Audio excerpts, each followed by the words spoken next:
Hey everybody, it's the coach. You're tuned in to Sunday Night Football on EA Sports.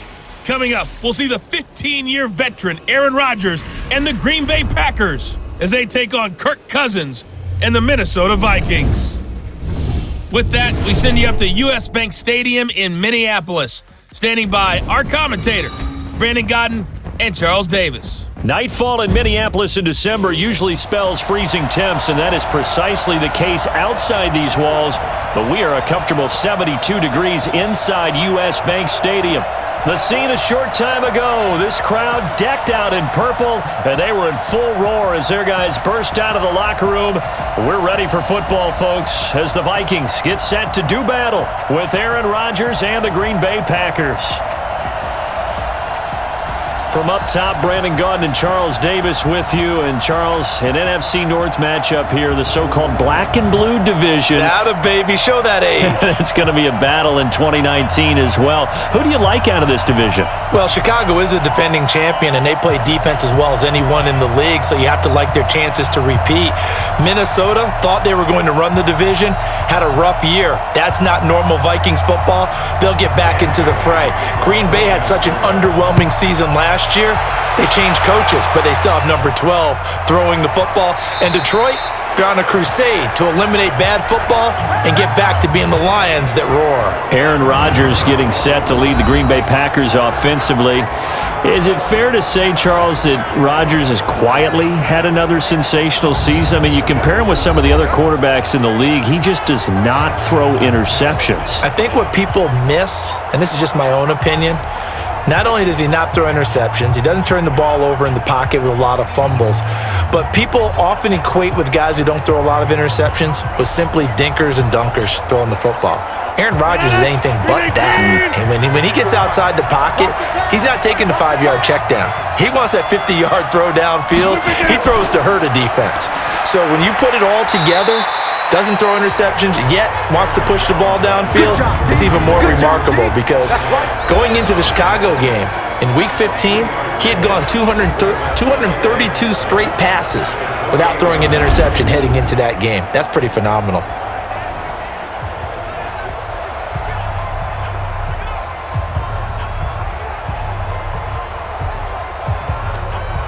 Three yards on that last carry. Here's 2nd and 7. What we got?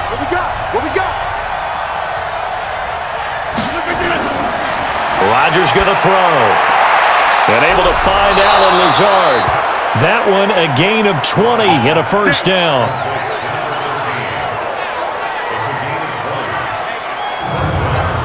When you're playing a quarterback with some experience and some moxie, you enter the danger zone when you decide to blitz him because if he's able to diagnose as he did on that play, he can hurt you downfield. He reads defenses so well, doesn't he? He really does, and the best part about that play for him, I don't think that was his primary target. I don't think so either. I think he had the read, figured out where the blitz was coming from, and went to a secondary target for a really nice game.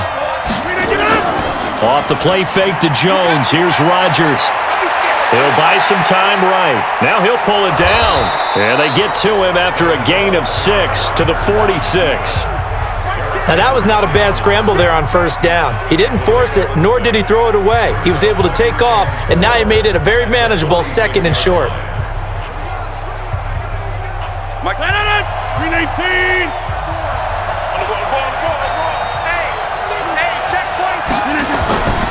On 2nd down, it's Jones.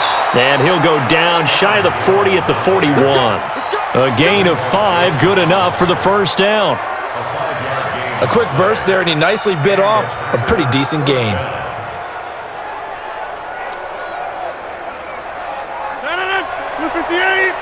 Check. Watch 54. Keep it up, defense. Keep it up, guys. On 1st and 10, here's Rodgers. He gets this to Davante Adams. And he's going to get this inside the 30. It's a gain of 16 and a first down for the green and gold. Nice methodical opening drive here. They're already into field goal range. They're in a good spot. You know that people like to take a shot in this part of the field. But at the same time, as methodical as they've been, they might want to run the ball a little bit here too. And just on the outskirts of the red zone, they have options now. Either way, though, they've come out with a purpose. 319. 54 miles. I can't believe they let you play. I can't believe they even let you play. On play action, Rodgers.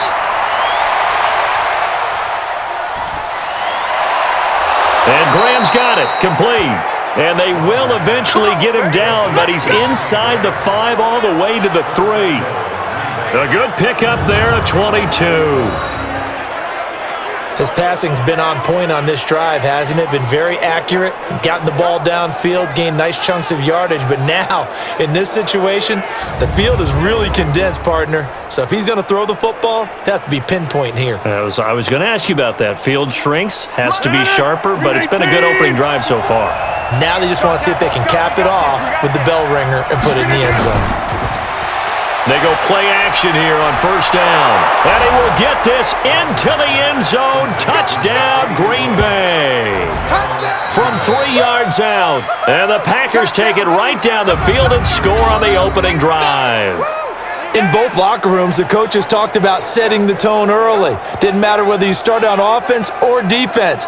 In this case, the team that had the ball first did exactly that. Took it right downfield and scored. On is Mason Crosby for the point after.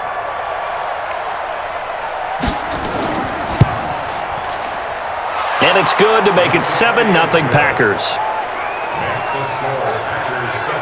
So the drive winds up going 75 yards in 7 plays. And it ends with a Packers touchdown.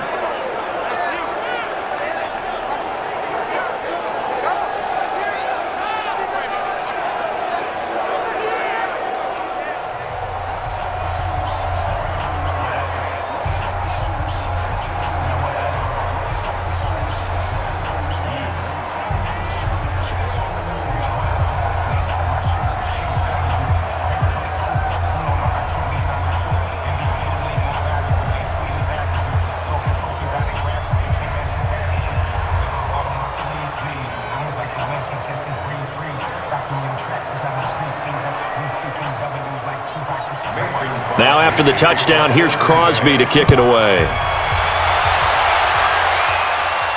This is taken at his 4. And he's up past the 20 to the 22-yard line. Kirk Cousins, the 31-year-old quarterback in his second season with the Vikings, bringing them out the rest of this offense. And it's also the first time that Kirk Cousins has quarterbacked the team to double-digit victories. The Vikings reaching that plateau for the second time in 3 years after winning 13 back in 2017. But for Kirk Cousins, the numbers have been good. Second straight year on track to top 70% completion-wise. Also the fewest amount of interceptions that he has had. And when you consider he's been playing a large part of this season without his Pro Bowl wideout Adam Thielen, makes the numbers that much more impressive. Cousins and the Vikings with a 1st and 10 at their own 22. Now the rookie from Boise State, Alexander Mattison. And he is met in his tracks behind the line of scrimmage. It's a loss of a yard there, and now 2nd down. Plays like we just saw there, that's why they're up right now. And the defense, they're doing their job. Yeah, it starts with the guys up front. So when you talk with GMs who are putting together a team, a lot of them say we're going to build from the inside out, because if you control the line of scrimmage, you control the rest of the ball game, and that's what we're seeing here. They're actually playing in the offense's backfield, not necessarily just playing at the line of scrimmage. A loss of a yard there to start out. That leads to a 2nd and 11.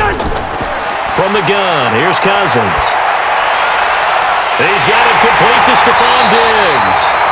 And they're going to get this beyond the 40 before he's taken down.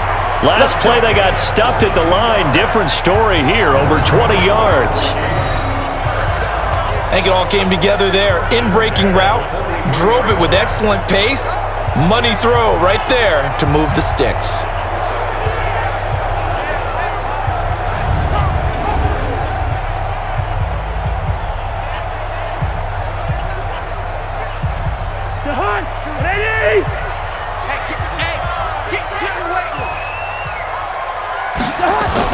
A 1st down throw for Cousins.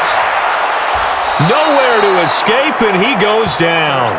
Preston Smith comes in for the sack.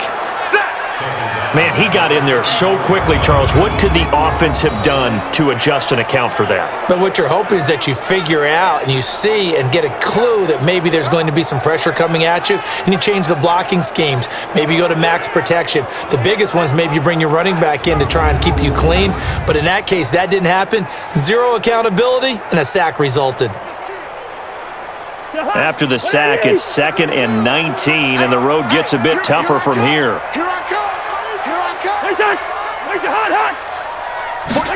And they're going to go with the jet sweep. This is Diggs with it. Oh, he sheds himself free.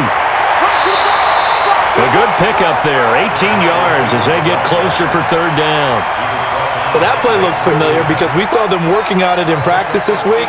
And for a lineman trying to block on this play, they love when they get the defense moving in one direction, and when they try and change directions, it's a lot easier to pick them up and ward them off. Here we go. They'll try to get it on the ground with Madison. And he's got the 1st down yardage before he's brought down at the 42.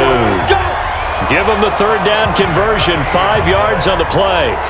Plenty of things to talk about here, partner, but to me, their defense gave up a touchdown on the first drive. How about how they're responding, coming back? That's a big 3rd down pickup to keep their drive alive.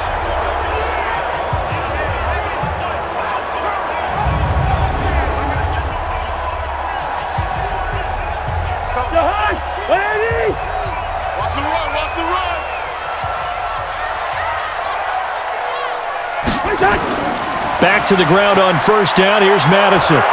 And this one goes nowhere. Losing yardage on the play back at the 46. Call it a full 3 yards in the wrong direction there. Brings up 2nd down. I know the scouting report on him is that he doesn't possess the eye discipline to be an elite linebacker, and what that means is his ability to read, react, and make a play. But on that one, he looked like one of those guys.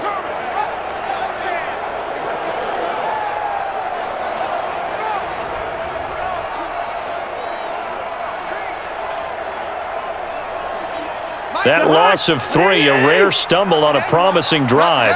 Here's 2nd and 13. On 2nd down, this is Madison.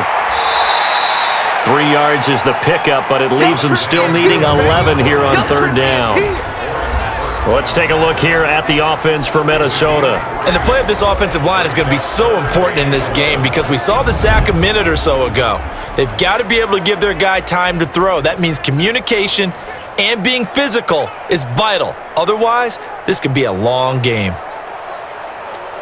7th play of this drive coming up, but a long way to go on 3rd down. From the shotgun, it's Cousins. That'll be complete to Cook. And he can only manage to take this thing to the 38, well shy of the 1st down. So much about this game is just understanding situations and then having to execute, isn't it? Guard the 1st down sticks. Don't let them get there. And they rallied and made the tackle.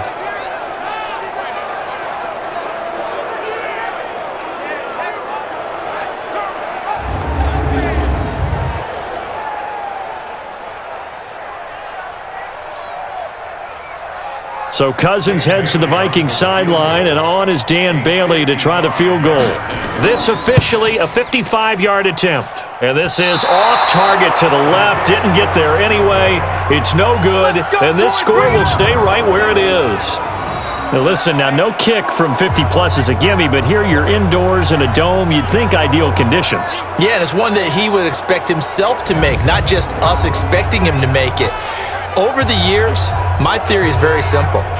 The athletic ability of kickers continues to get better and better. Check their backgrounds. They were all county, all state, at other positions, not just soccer players. These guys expect themselves to be great as well.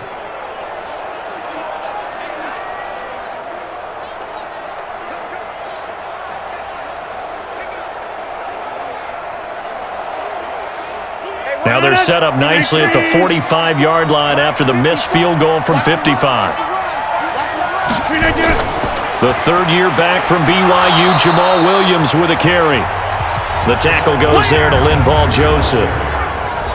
And a look at the Vikings defensive unit. Harrison Smith's play has been so good in the NFL that he demands the respect of everyone. And I remember a couple of years ago when we talked about the top safeties, his name didn't come up in the first group. It does now. I remember doing a game a couple of years ago where the Rams were trying a lot of razzle-dazzle stuff, and Mike Zimmer, his head coach, pretty much said, sick him to Harrison Smith, and he ended that in a hurry. He can play close to the line of scrimmage, can also cover deep. Throwing on 2nd and 8. Rodgers. He's got the hook up to Lazard. And he is tackled inside the 40, not quite to the 35. It's a gain of 16 and a first down for the green and gold. To win any route, you've got to break down the defender, and that's exactly what happened here on this really nicely executed curl route.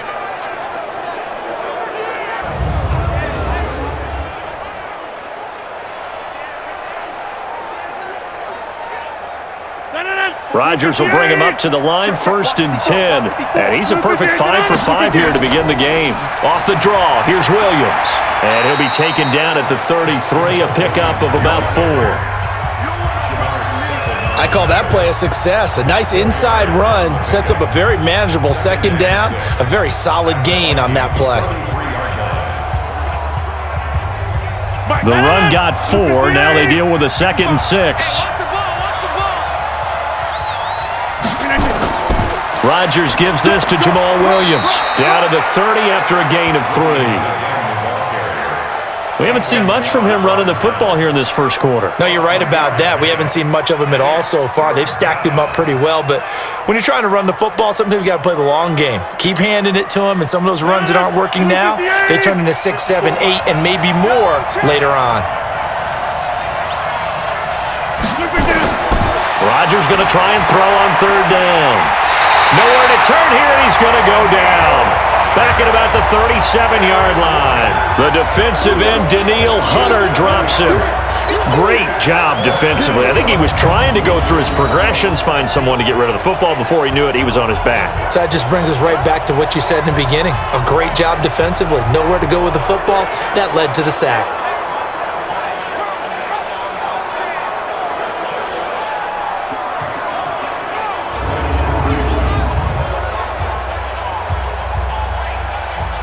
So on now for the Packers is their all-time leading scorer, Mason Crosby. This from 54 yards away.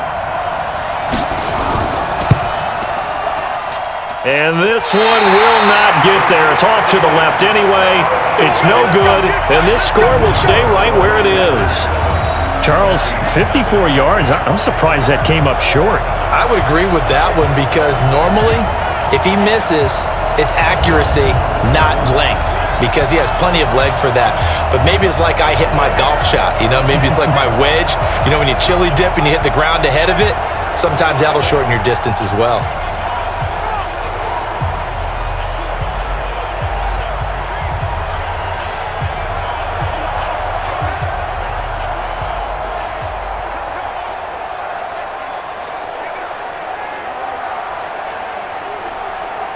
So after the missed long field goal attempt, this offense set up nicely at the 44-yard line. Here's Dalvin Cook, 3rd year back from Florida State. Trying to find a lane, but instead he'll get back to the line of scrimmage and no more.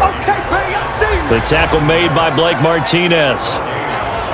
And a peek at the defense for the Packers.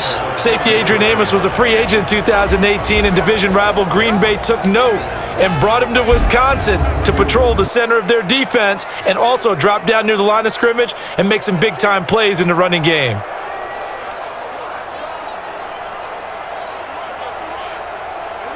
Officially nothing on that last run. They'll try again, 2nd and 10. Play fake. Cousins. Open man here is Conklin. And they went the wrong way there. Losing yardage back at the 43-yard line. If you're a selfish player and you're throwing the ball, you're cool with the completion. Maybe not so cool with the yardage loss, though, huh? Yeah, you went backwards on the yardage. Hey, it kind of works like a sack for the defense there. Yeah, it's a really big play for them, right? Able to figure it out, sniff it out, and finish it off. The last completion actually lost a yard, so now they'll need to convert on third down. And now some motion before the snap. And this will be our first penalty of the night's proceedings. Expect this from the visiting team when playing indoors, but not the home team. They're supposed to get all the advantages, right? The home crowd's supposed to help them. They forgot where they were, perhaps.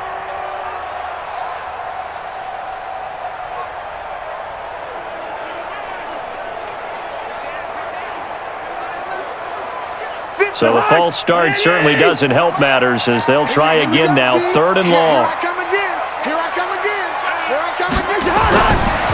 Working out of the gun, Cousins. Nowhere to escape, and he goes down. Dean Lowry in there to get him for a loss of 9 yards, and that also leads to fourth down. Well, how about that? A dime set on defense, 6 defensive backs. None of them blitz. They're just back there in coverage. Defensive lineman gets the sack. That's where the O-line, they go to the sideline, they keep their helmets on so the cameras can't find them, right? Yeah, the cameras can't find them, but I know one thing. The O-line coach will.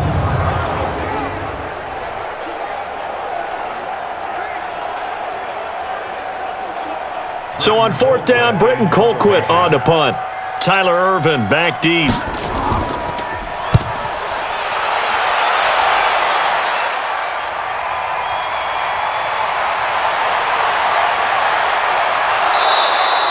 Nice job bringing that one back. 14 on the return. And it'll be Packer football here. First down and 10. Packers getting ready to go back at it offensively. We talked earlier about Aaron Rodgers and another sensational season for him. Look, what was weird the last 2 years was looking at the playoff picture without the Green Bay Packers. Well, they're going to be back playing meaningful football this January. Double digits in wins again. And I think for Matt LaFleur, if there was a rookie coach of the year, he'd certainly be in line for that award. And he should be in line for the award just to be coach of the year. Remember, his team didn't make the playoffs last year. So much discussion in the offseason. Would he mesh with his quarterback, Aaron Rodgers? And how would a young coach like him take over a team and guide that locker room? Well, heading into the down stretch of the season, he had his team at 11-3.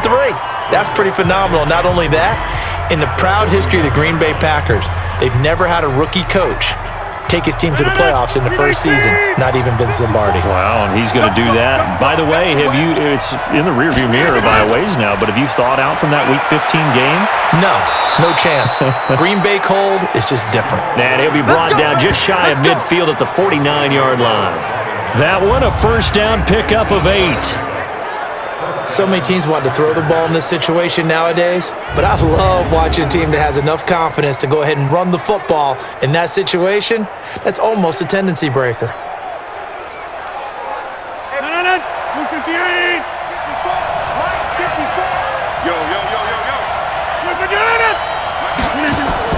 Rodgers now on first down. That's caught by Geronimo Allison. 14 yards, good for a Packer first down. And a good quarterback facing zone coverage. If he has just a little bit of time to survey the scene, that's what's going to happen. No doubt about it. If there's no pressure, he's going to continue to pick them apart because he'll have all that time to find someone open downfield. You can only cover for so long. So maybe they want to go to a zone blitz scheme, get a little bit more pressure. Remember when Carolina did that against Denver? They lost the game ultimately. They dropped the defensive end out, and he ended up with an interception in that game in Super Bowl 50. Maybe some sort of scheme like that to try and get more pressure at the passer. The previous run, good for 9. Here's second and a yard. Play action. Now it's Rodgers. And that'll be incomplete. Took a pretty good shot as he tried to pull that one in. Couldn't hang on, third down. The positioning here is key. As a defensive back, you're taught 99% of the time, make a play on the football.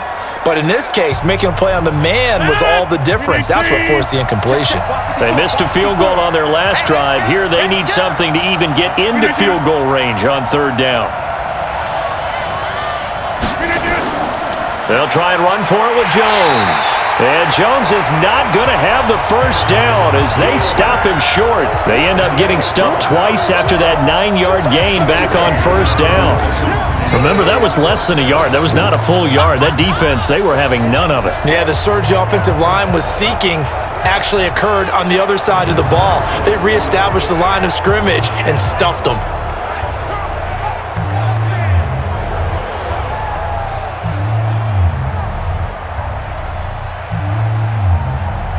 And for the second time tonight, this field goal unit comes out here. And this will be a 45-yard attempt. And his kick is absolutely perfect. And the lead moves to 10-zip. So he gets an early chance to redeem himself, and he's able to put that one through. And how happy is he that he's able to get that second chance so quickly after the first miss? Gets his confidence back up, and who knows, they may need him for an even bigger kick later in the game.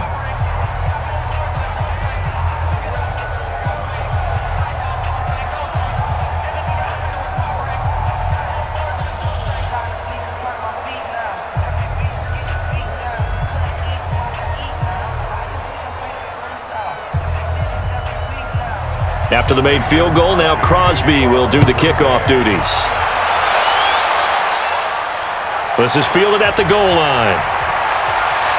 And a pretty good return here. He'll be stopped just shy of the 25 at the 24-yard line.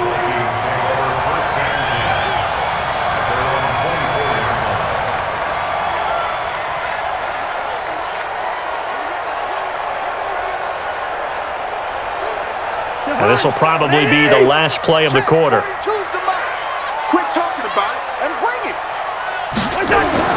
Cousins now to throw on first down. And he's got the hook up here. It's Kyle Rudolph. And he's finally taken down, and it's a big gain there on what will turn out to be the final play of this first quarter.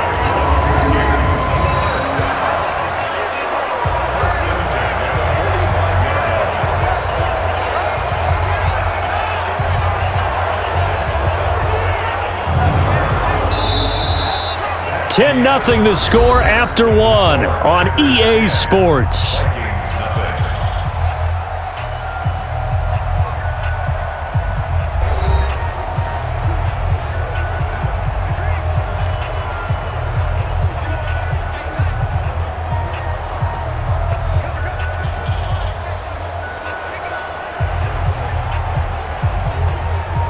The big play to start him out has him at the 45 already. Watch the curl. Watch the curl. Watch the twist. Watch the twist. Here's Madison running on first down. And a good pickup there. He gets about 6 up to midfield. Despite the blitz, they're still able to pick up a nice solid gain. The disadvantage of blitzing often alters the normal spacing and run fits and leaves creases like they were able to exploit right there. 6 yards on that last play. Here's 2nd and 4. Back to the ground, this time Cook. And he is swallowed up right at the line of scrimmage. No gain on the play that time, and they'll look to convert on what will be a 3rd and 4. Perfectly designed blitz right there. They took that one from the grease board to the field because they were able to free up their linebacker to get into the backfield and spill the play. The Vikings on 3rd down, just 1 for 3 thus far. This is 3rd and 4. To throw is Cousins, and that will be incomplete. So a couple of first downs on this drive, but it's looking like another empty possession. And those empty possessions are certainly starting to pile up. So the adjustments that teams talk about all the time have to be taking place. They've got to analyze what's breaking down and figure a way to fix it. Here's Britton Colquitt now as he'll kick it away for the 2nd time. No returning this one. It sails out of bounds, and they'll spot it right at the 20. The Green Bay offense now about ready to take possession here. And they split the uprights last time for 3. They've got the lead. They're not going to play this conservative. They're not hoping for another field goal. They're hoping for a touchdown. I'm with you on that one. I like where your head is. I like the way you're thinking because you're exactly right. Trying to sit on a lead and play that way, that doesn't work too well for most teams. Run your offense. Yep, run what you do best. Exactly. Put it all the way down and try to increase your lead in a big way. And the best way to do it, touchdowns.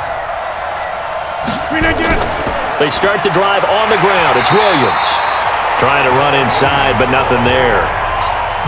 Call it no gain on the play, and it'll be second down. As usual, the hallmark of a good run defense, linebackers making plays near the line of scrimmage. Absolutely nowhere to run there. So after the run for no gain, here's 2nd and 10. Check back, check back. Back to the ground, this time with Jones. Up past the 25 to the 26, a gain of 5. You know what really fires up offensive linemen? When the guy that is carrying the ball behind them can create his own space and break a tackle along the way. An extra defender in the secondary for the Vikings here on 3rd down. Here we go. Here we go. Shotgun now for Rodgers. And that's knocked away and incomplete. Coverage there by the safety, Harrison Smith. Problems on 3rd down so far in this first half. Relatively small sample size, but they're now 0 for 3. And the average in the league, somewhere around 40% on 3rd down for offenses. So what's the answer to this? Either convert them or don't get to 3rd down in the first place. Get your big chunks of yards on 1st and 2nd down. On 4th down, J.K. Scott ready to punt it away. Back deep is a very dangerous Mike Hughes.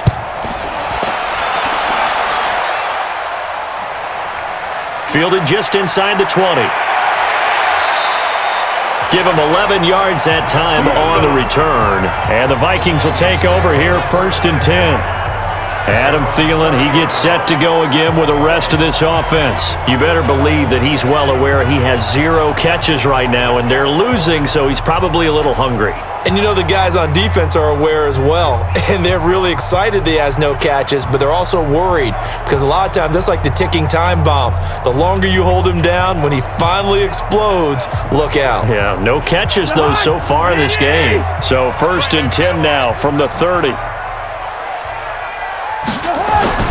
Cousins throwing over the middle, and it's incomplete. Stephon Diggs, his intended receiver, and that'll bring up 2nd down. CD, with that incompletion, let's talk AFC playoff picture. I think you and I agree that if you put together any sort of power rankings, we'd put Baltimore #1, certainly in the AFC. But you look ahead to the playoffs getting started on January 4th. Who do you see as their main competitor for that Lamar Hunt trophy? Well, tradition and us not wanting to be wrong dictates that we say New England next, and rightly so because of the number of Lombardi trophies they've won, how they've always played at this time of year. But the bottom line to me is the prime contenders right now for Baltimore, Kansas City. Patrick Mahomes has got it together, the defense is playing better, and Buffalo really showed me something when they beat Pittsburgh in Pittsburgh on a Sunday night in Week 15.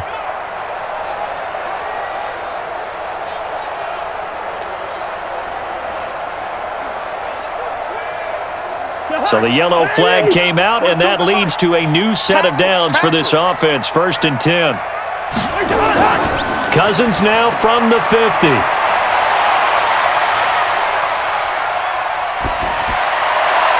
And Rudolph has it, the tight end. And he'll go down, but not before getting this inside the 30. A well-executed 22-yard gain.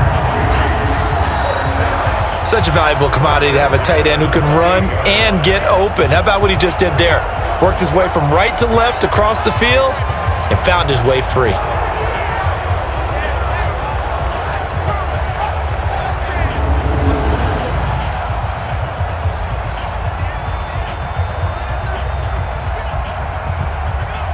Back-to-back good plays have him on the move on 1st down. Play action now, Cousins. And this one hauled in by Rudolph.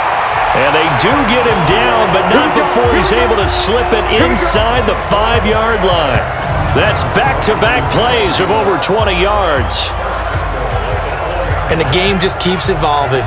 Big guys running those corner routes, so difficult to cover.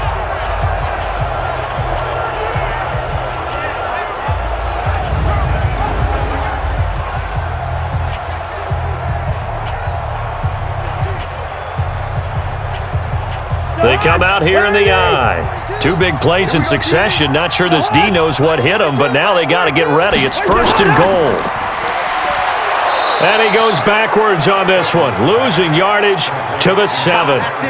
A loss of a full 3 yards, and now it's second down. A pass for negative yardage, obviously no good. Maybe he shouldn't have thrown it, or maybe he shouldn't have caught it. I think we were seeing it at the same time, weren't we? Maybe you let that one go, right? Because you can see the lost yardage about to develop, but that goes against every instinct of a receiver. They're taught to catch everything, so it's really hard to be mad at him and yell at him for trying to make that play. Now from the 7, here's second and goal. To throw, Cousins. Looking end zone, but it's incomplete. I tell you, Brandon, this defense is playing with some confidence. Haven't allowed a point yet. Flying to the football. I'm telling you, it's almost 11 to the ball on every snap. Another nice job there to force an incompletion. The Vikings on third down. They've only converted once in 4 tries. This is third and goal. Here's Cousins. That's complete right around the 8. The completion there winds up a wash, and it'll bring up fourth down. They dialed up the blitz on third down, and your worry as a defense that they can hit you with a big play in that situation. Instead, the blitz pays off, able to rally to the football and make the play.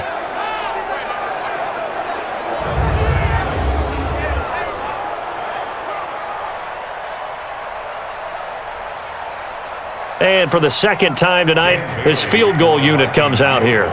From the right hash, and this one just a chippy. Bailey's kick is good.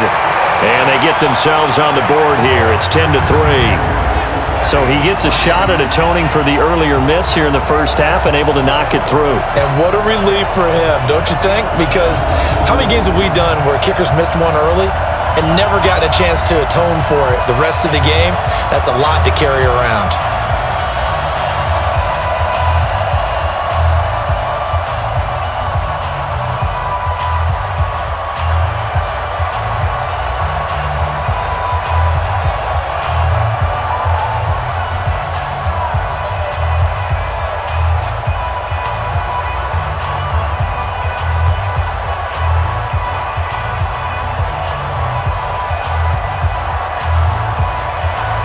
Now after the field goal, Bailey will kick it away. This is taken at the 3. And he'll take this across the 25, couple extra yards up to the 27-yard line. Davante Adams in the Packer offense heading back out. Second quarter here, he has only 1 catch, but they have the lead. You got to think there was going to be more involved at some point. That's what you would expect, but sometimes what defenses do to take away a player of his magnitude, it costs them in other areas. And right now, with them losing, they may have to change their focus, and maybe he will open up a little bit more as the game goes on. Yeah, well, so far, just the single catch. Rodgers will break the huddle and bring the Pack up 1st and 10 at their own 27. Shotgun now for Rodgers. And he finds his tight end, Graham. One thing you're hoping for when you run drag routes, you're able to hit a receiver in stride and you can pick up a lot of yardage after the catch.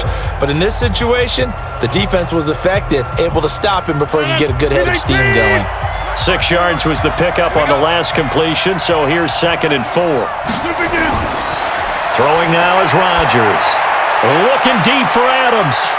That's going to be knocked away and incomplete. Davante Adams, the intended receiver. But now it's 3rd down.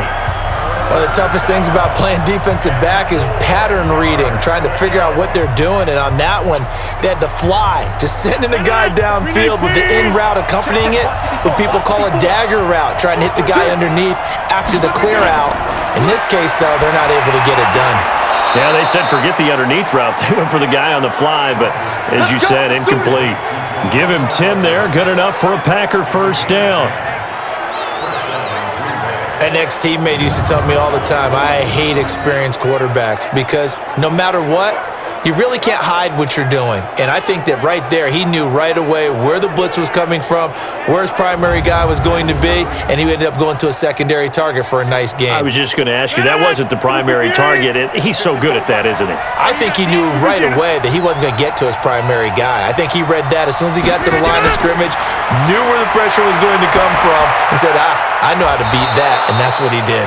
And he'll be taken down across the 50 at the 45 in enemy territory. It's a gain of 12, and the Packers have the first. And defensively, they were in zone coverage there. Do you have to be a little careful? You're losing playing against a good quarterback like he is to not play too much zone? Yeah, you have to be careful about how much time you're giving up. I think it's a good point you just brought up. So maybe if you still want to play zone, you go to a zone blitz scheme. And you can drop anyone out of your defensive front, defensive end, defensive tackle. It doesn't matter. You just exchange someone to bring more pressure towards the quarterback and still try and cover downfield. Adams hauling it in from Rodgers. 10 yards on the pickup there, and it'll be second down. If you're going to blitz, likely going to leave you in man coverage with this guy, and that is less than ideal. It is because just about any offense that has an elite receiver, if you blitz and have him in man coverage, you're going to him, even if he has an elite defender on him, because he usually knows where the ball is before the defender does. Looking to throw again on second down. Rodgers, and he's going to get it down to the 33-yard line here. 2 yards, good enough for a first. That was a route run not just with dexterity, but with intelligence. Found the hole in the zone, made sure the quarterback saw him, and was able to make the sure catch and flip the down marker back to 1. Rodgers will bring him up to the line, 1st and 10. And he's 5 for 6 now throwing the ball on this drive. Throwing on 1st down, but this one winds up to be incomplete. Geronimo Allison, the intended target. And it's 2nd down. Had an open man that time, but ended up putting a little too much heat on it, don't you think, partner? Absolutely. Just needed a touch more air under it. Instead, he fired an absolute bullet. 2nd and 10 from the 33-yard line. Now Rodgers going to throw again. The connection made. It's Graham. That catch good for 5. It's 3rd down. And, partner, I think that's a great example that not all tight ends are created equal because everything was right. Got the completion, but he's not one of the more dynamic guys in the league. So even though he caught it, couldn't turn it into much more. The last play on the completion got him half of what they needed. Now here's a tough 3rd and 5. Here's Rodgers to throw. He's got Adams on the hookup. And down inside the 15 he goes. 14 yards, good for a Packer 1st down. That's a pretty good throw on the curl route there. 3rd down, and they pick up a first. Defense should be aware for that, right? They should be aware, but it was so hard sometimes. Yeah, it's not easy. Because when they sell that route really well, you think they're going upfield, then they curl back, show their numbers to the quarterback, and complete the play.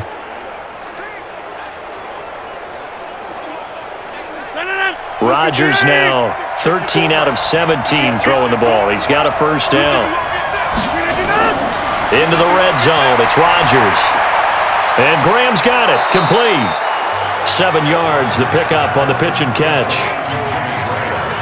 That's a staple of this offense. Drag route to the tight end. Yeah, he's unable to use his size to break off much more yardage after the catch, but still an effective gain nonetheless. Able to get 7 on that 1st down pass play. 2nd and 3. Rodgers to throw once more. Open here is Allison. That's complete. No gain that time on the completion, and it'll be 3rd down. And that's when it's fun to play defense. When you're able to diagnose a play right from the beginning, get all your guys to the football, and spill the play, that's when you have a lot of fun playing on that side of the ball. The Packers on 3rd down, 2 for 5 to this point. This time it's 3rd and 3. Rodgers again now.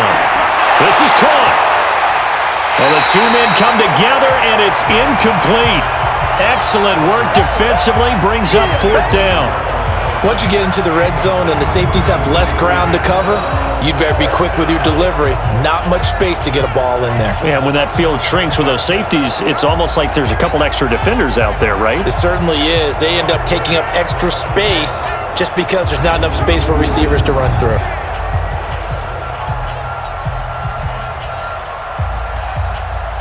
Now Mason Crosby for the Packers field goal try. From the left hash, a chip shot here. And the 12-year veteran knocks it right through. And they will stretch their lead to 10 now at 13-3. So they get 3, certainly hoping for 6 after a 13-play drive. So you console yourself on defense by saying you did your job, right? If they go 13 plays, you only give up a field goal, you did a nice job there. But here's the other part. 13 plays, you don't force any mistakes, you don't take the ball away. Maybe that's the way they should look at it.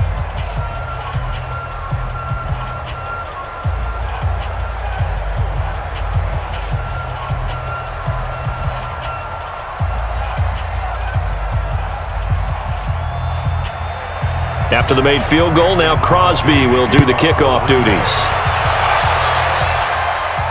This fielded at the 2. And he's up across the 25 and down at the 28-yard line. And some time here to focus on Kyle Rudolph as he heads back out there. And as we look at his highlights, sometimes I've asked you schematically, how do you stop one player? Well, how do you stop a tight end like this without opening up other holes, partner? You show your basic defenses, whether you're playing the 3-deep zone, the 2-deep zone, but you have your variations underneath it. So sometimes instead of the safety staying deep, the safety will drop down. A sky coverage, they call that. Sometimes the corner's responsible. You get a little, what they call a cloud, someone coming underneath. Sometimes the linebacker shows the ability to rush the passer and instead drops down and tries to get underneath the tight end as he tries to run routes. So many different things you can do from basic sets. Trying to prevent those highlights we saw. Throwing to start the drive, but that one incomplete. With that incompletion, Charles, one of the big storylines in the final few weeks of the season lies in the AFC South. Tennessee and Houston battling back and forth. Houston won round 1, week 15, a victory in Nashville. But which of those two teams do you think has the potential to go deeper in the playoffs? Well, Tennessee just lost at home to Houston, and now we'll have to go on the road to play them again in week 17. So I would say, on the surface, you would think Houston. They have the quarterback as well in Deshaun Watson that scares everyone. But I'm picking Tennessee as the team that could go deeper because of their defense. That's really a top 5 defense on any given Sunday. Their ability to rush the passer, their ability to play the ball in the air. I like that Tennessee team, and I think Ryan Tannehill, the switch to him at quarterback, has really energized that club.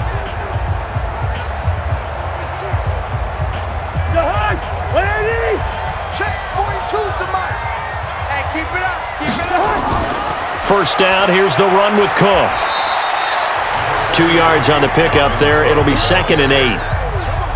Well, we saw him there trying to get it to the outside, trying to get to the perimeter, but not a whole lot of room there. But there's got to be one positive to that.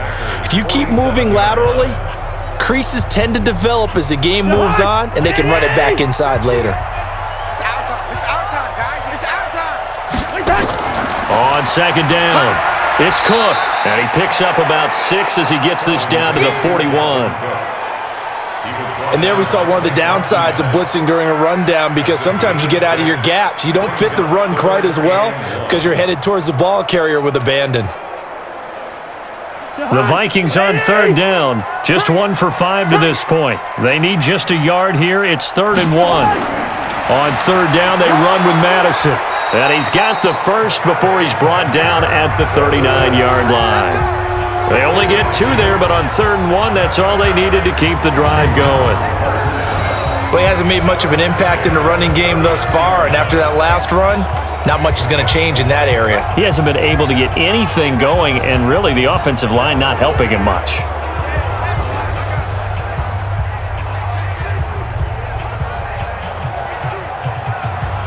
This offense finding its legs now. Here's another 1st and 10. It's just me and you. It's just me and you. Off the play fake, Cousins. Rush coming, and he's taken down. Zadarius Smith. The blitz works to perfection as he gets in there to dump him for a loss of 8. I'm starting to feel for that quarterback back there. I mean, you know me. Normally, don't have a lot of empathy for the QB, right? In this case, definitely. He's been on constant duress this entire game. I don't know how he's surviving back there. And to think, there's still a long way to go in this football game.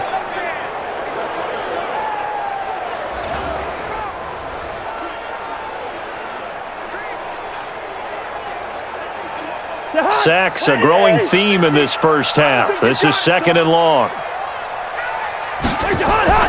They go play action. Cousins. Throwing middle, but it's incomplete. Adrian Amos, the safety, able to make the play. It's been my observation there's been a nice variety of play calling defensively.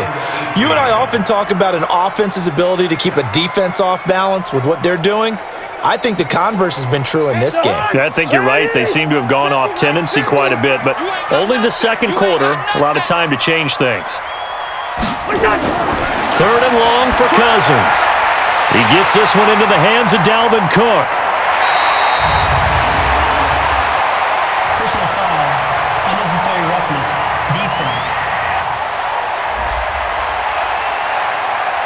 Now, I know it's an emotional game, Charles. You can't do that. And when you get into your film sessions and you argue your case with your coaches, that's exactly what they say at the end. You just can't do it. It costs your team.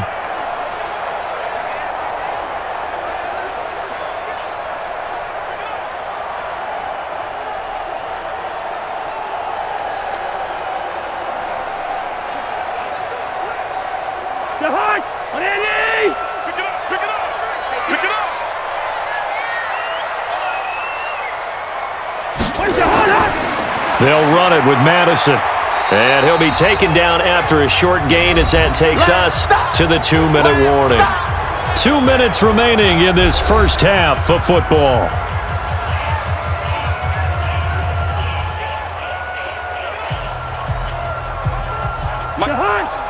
A reminder, coming up at halftime, Jonathan Coachman will join us from Orlando with our halftime report, but business to take care of before we get there. A 2-minute drill before the coach's 2-minute drill. And he's going to be brought down just shy of the 5 at the 6. 4 yards on the pickup there as it'll leave him with a 3rd and about 4 more for a 1st.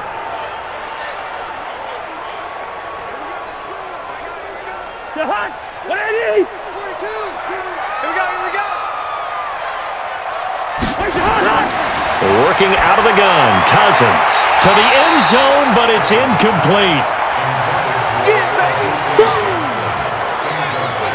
Another good drive, Charles, but it looks like another that might end in a field goal try.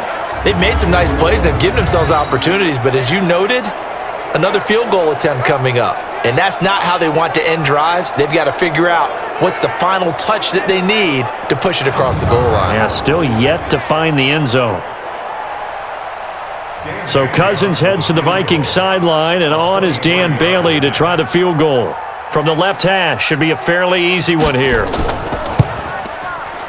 And Bailey able to knock it through. And they will cut the lead back down to a touchdown now at 13-6. So the field goal there caps what winds up to be an 11-play drive. Well, partner, that's a lot of offense to run there to only get 3 points. So I just wonder, are they going to recycle those plays because they were successful in getting 3? Or do you go to another section of the playbook trying to find ones that get you into the end zone and get you 6?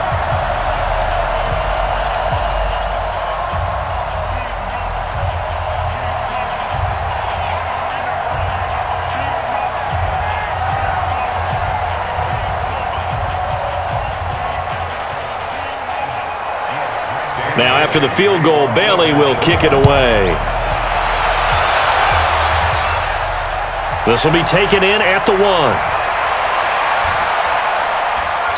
And not a bad return here. He gets it out to the 25-yard line.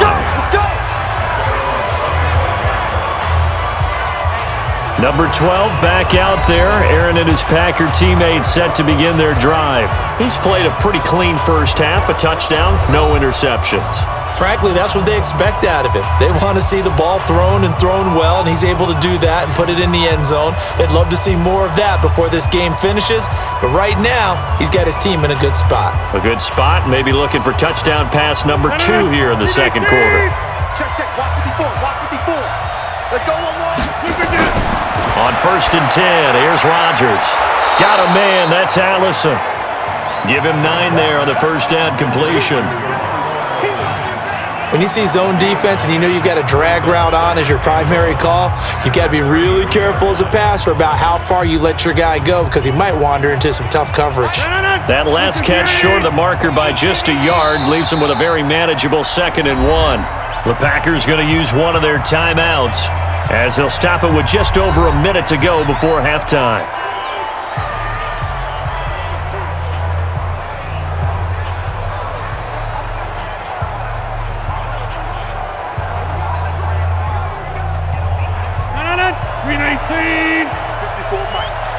Squeeze, double.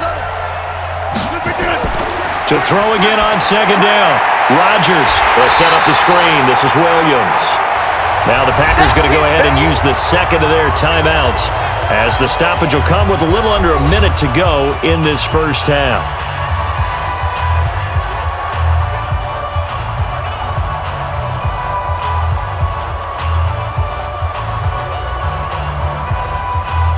And on third down, a nickel formation here defensively. Let's go, D. Tighten up.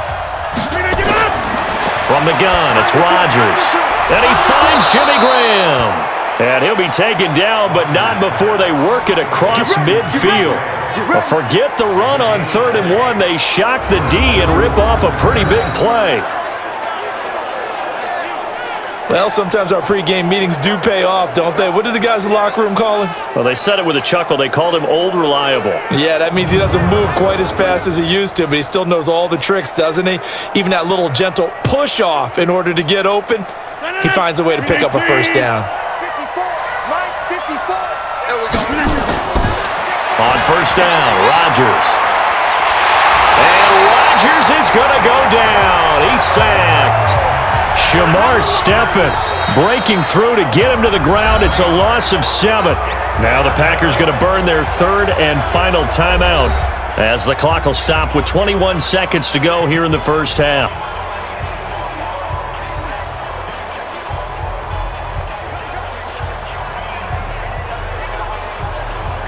Don't need it all back at once, but you figure they're going to need something here. 17 yards to go on second down. To throw is Rodgers. And that's complete to Adams. 4 yards on the completion, and it sets up a 3rd down.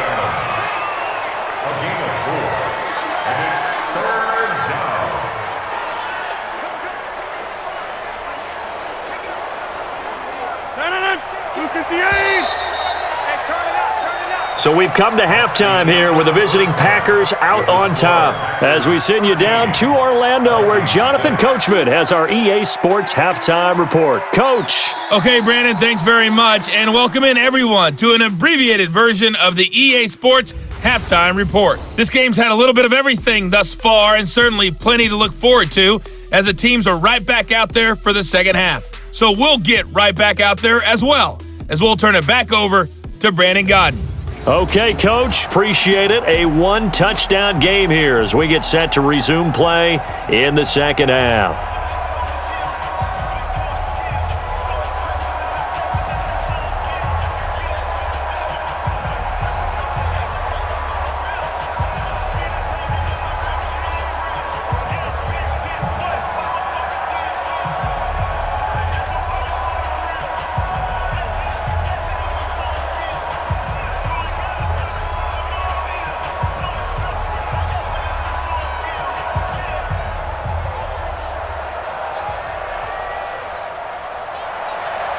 Both teams appear ready for the fight ahead, and we resume action here in quarter number 3.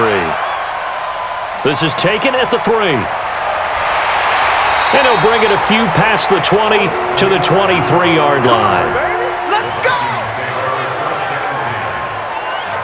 Out come the Vikings. They'll have it first on offense as we begin the 3rd. They're close game, but they're going to need to do a little bit better probably here in half 2, no? I would agree with that totally. I would guess it in the locker room. They talked about cleaning up some of the errors, but overall, I think they wanted to be positive with them. Guys, we're right there, just not playing as well as we need to. Let's pick it up, and we still have a chance to win this game. Yeah, they do. We'll see if they can pick it up. Cousins and the Vikings with a 1st and 10 at their own 23. From the shotgun, it's Cousins. And his throw's going to be incomplete. Johnson was the intended receiver, and now it's second down. Well, let's get back to the playoff picture. We talked about the AFC. Let's look at the NFC. That race starting to come into focus. We know most of the teams, Seahawks, 49ers, Saints, and Packers all in. Vikings in good shape. How do you handicap this race? It seems like anyone can beat anyone. I think you're spot on, because if you were going into the playoffs with these teams that we're going to talk about, who would you make the absolute favorite? It could be anyone, right? It could be Seattle. It could be San Francisco. It could be New Orleans. I know Minnesota's probably going to come in as a wild card. Green Bay will come in as a division champ, it looks like. But bottom line is, Dallas or Philadelphia's got to win the NFC East. And I don't know that anyone wants to go to their home field and play when they have to play in a divisional game. So when you get it all together, and maybe that would be a wild card, I would guess, because they'd be the fourth team in. But when you put it all together, it is absolutely wide open about who wins the NFC and represents for the Lombardi Trophy. His fifth catch tonight, and it's good for a first down. Fifth catch of the game for him there. Yeah, and the tight end position is now becoming a volume pass catcher. It used to be occasional, right? Safety valve, throw one to him every so often, but mainly they want him out there to block. Nowadays, an integral part of the passing game, and they create such great mismatches that they often become the leading receiver. Cousins now 9 of 17 through the air. Not a great percentage, but it is 1st and 10. Now Cousins. It's complete to Diggs. 5 yards on the catch there, brings up second down. Good throw, good catch, but I really like the route. The drag and being able to run away from defenders, hard to stick with them for that long. Yeah, better against man than zone, or? Better against man, because now you're running away from someone and you're not running into a defensive player in another zone. Throwing again on second down. Cousins, and this is Cook with a grab. And he'll be brought down right on the 50, a gain of 3. And we see another pitch and catch there to the running back. This position just continues to evolve. They become just as critical to the passing attack as a lot of receivers, tight ends, because their ability to make people miss in the open field can really generate big plays for an offense. That one into the hands of Thielen, complete. And he'll lose yardage here, back at the 47. And a loss of 3 to bring up 4th. Well, I know it goes against the instincts of the person catching the ball, because all you're ever taught is catch the football, don't drop it. But drop it there. Yeah, in that situation, dropping it would have been better. End up losing yardage, even though they completed the pass. As good as a sack. Yeah, how about that? Although they won't get the same credit for it, and it won't help them at contract time.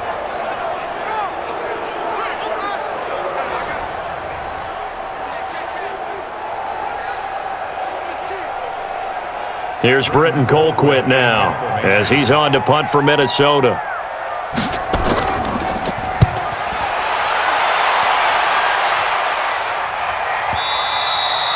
And a little too much mustard on that one. It hits a couple yards into the end zone. A missed opportunity there maybe to pin him back.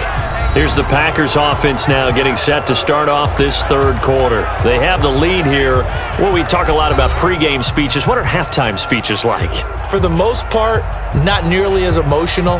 They're a lot more clinical. Every now and then, though, they'll get after you if they think they need to light a fire. But in this case, let's go into the virtual locker room, because here's what I think happened.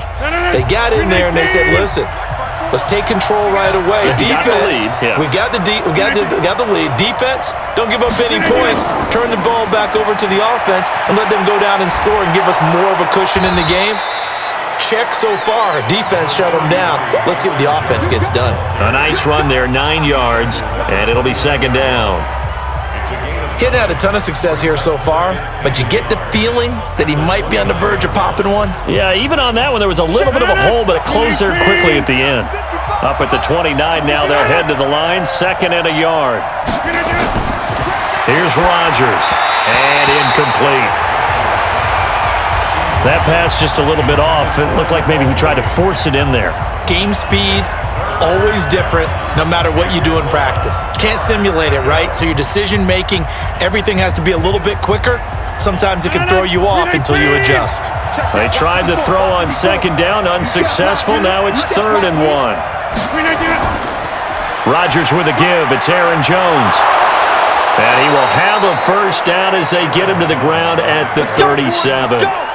Give him 7 yards on the play as they do pick up the third down conversion. On third down, that's a good job of situational football and understanding where the first down marker was and getting there.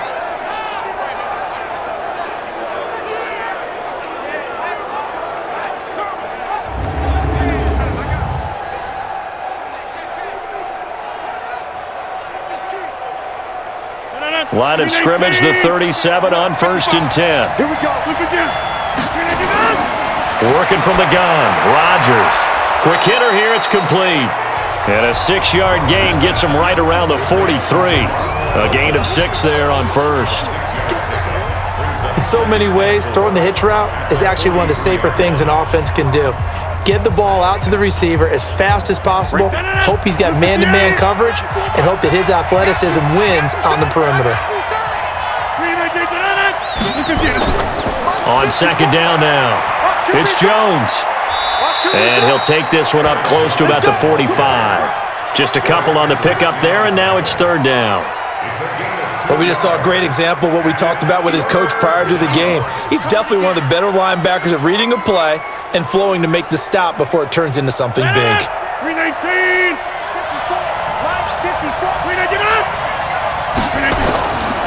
They'll go again to Jones. And he's got the first down yardage as he brings this up to the 47. Got what he needed for the first down with a gain of 2. 3rd and 2, right? So this is a situation where low man has got to win at the line of scrimmage, but it's not just the low man winning. It's the low man who's winning with some force, and they had that to pick up the first down. Barely picking it up, but they did.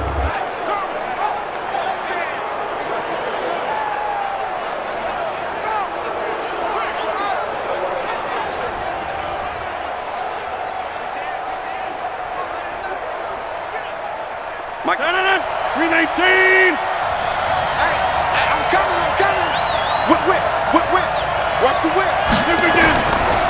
Now a first down carry by Jones. And down he goes at the 49, a 3-yard pickup. Give him 3 on first down. It'll set up a 2nd and 7. What's the old expression, 3 yards in a cloud of dust? In this case, it's dust-covered pellets. It's no longer that old grass that we used to play on, right, and chew it up. Now we've got that artificial surface. You see the pellets go up. Still a nice play by the defense. They'll run it with Williams. And he's got it across the midfield stripe and into Viking territory. It'll be a gain of 5, but still about 3 yards shy of the first down marker, and now it's 3rd down.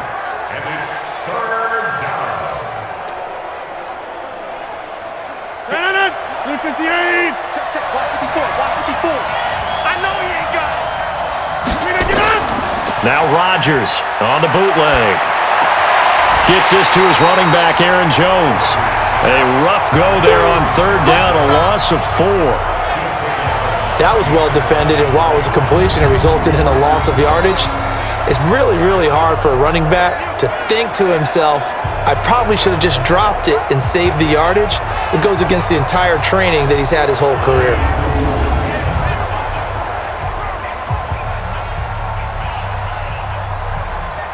Here's J.K. Scott now. He'll boot it away from about his 35. And the kick's away as he angles this one for the sideline. And this will be out of bounds, and they spot it at the 15-yard line. Not too bad. Now the Minnesota offense set to take over again. And a tight game after punting last time. See if they can get something going on this drive. As they head to the field now, with the game this close, you've got to feel there's a sense of urgency for them going on offense right now. But they have to do it without letting panic creep in and affect their play. Cousins and the Vikings with a 1st and 10 at their own 15. They'll start on the ground with Madison. Now they're able to swarm him behind the line, and his rough night continues. Zadarius Smith able to get him down. Now, they struggled to get him rolling on the ground in the first half, and that's sort of continuing here in the third quarter. Yeah, but I don't think it's time to abandon the running game. I would say keep feeding the horse, and I believe he'll eventually reward them, especially as we get deeper in the game. On 2nd and 7, Cousins. And this one hauled in by Rudolph. And way up past the 35 before he's taken down. That one a gain of 20 and a first down. And he's the epitome of what we call the move tight end, a guy that you can line up anywhere, in the slot, out wide, in tight, doesn't really matter because he has such great skills. You want to utilize him in all aspects of your passing offense. And there he was in the slot for the catch. Cousins now perfect since the second half started. 7 of 7. It's 1st and 10. Going on the ground with Madison. And able to break one tackle, but then quickly brought down. Kenny Clark, the big D tackle there to make the stop. Sometimes with the running game, you've just got to stick with it. Look, it's the third quarter, no time to panic. But that also doesn't mean you just do it the same way you've been doing it the entire ball game. Maybe change up some blocking assignments or run a few different plays, but stay with the overall essence of the running game. To throw on 2nd and 6, Cousins. Now the hit comes, and Cousins lost the football. And the Packers pick it up. And his guys are going to take over at the 31-yard line. The psychology of the game never ceases to amaze me because you would think there would never be a fumble from what we hear from coaches all the time, right? And how much they practice not fumbling. Practice it, preach it, talk about it all the time. You would think no one would ever turn it over. Yet they are humans out there running around, and we just saw another one. Opportunistic by the defense.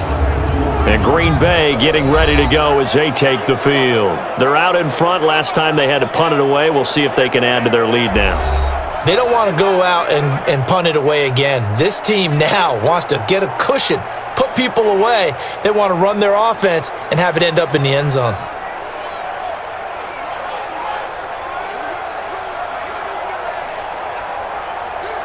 So they need to determine if that knee was down before the ball was coughed up. And they also wanted to make sure that the ball was possessed as they were going through, that the ball wasn't working its way free before the knee hit the ground.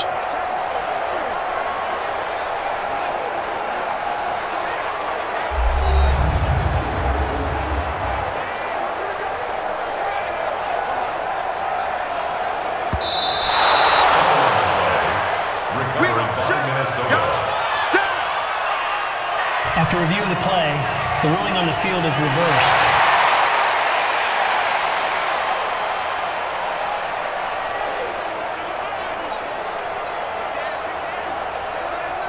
Here are the Vikings now to start their next drive. We have not seen much on offense here from either side these last few drives.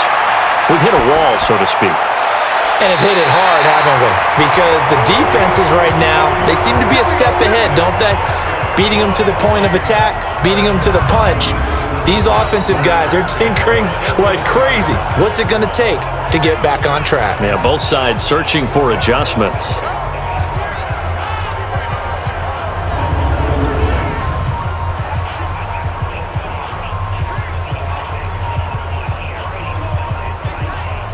Cousins now, a perfect 8 for 8 to start the second half. Not bad. 1st and 10.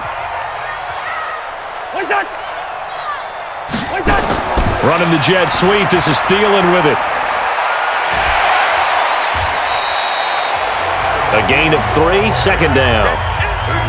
When we see those runs to the perimeter, when we see those runs to the edge, we think about big breakers, don't we? In this case, it was a modest gain, but it does open up possibilities here on 2nd down. Check, Mike 42. I'm trying to From the 39, Cousins. And his throw is incomplete. They were looking for Johnson that time, but now it'll be 3rd down. He shook his head right when he released that throw. He knew it was going to be a little off target. Yeah, the excitement got him on that one. Wasn't able to control the fact the receiver was open, and it would have been an easy throw. 1st down marker at the 31. It's 3rd down. I'm letting you know right now, you better break. Play action now. Cousins. And that is incomplete.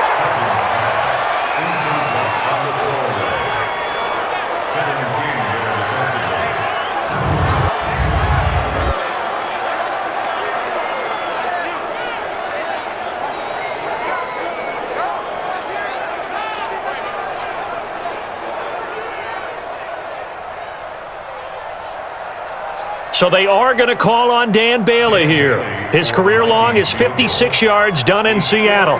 This will be from 56 yards out. And that one will be no good. He never had it on line. It's well wide to the left, and this score will stay right where it is. Down here in the third quarter, obviously that's one they could have used. Yeah, and one of my favorite special teams coaches in the NFL told me what separates the kickers in the NFL versus the ones who are not is not the misses. It's the second miss in a row. Best kickers in the league, they don't miss two in a row. He's got to get his head back together in case he gets another shot. The Packers offense now, they get ready to head back onto the field. They've got the lead. Last time had to punt it, though. What's the key to this drive? I think it's leverage. The leverage. Big guys up front. You know the motivational speech on the sideline is, guys, give us an opportunity.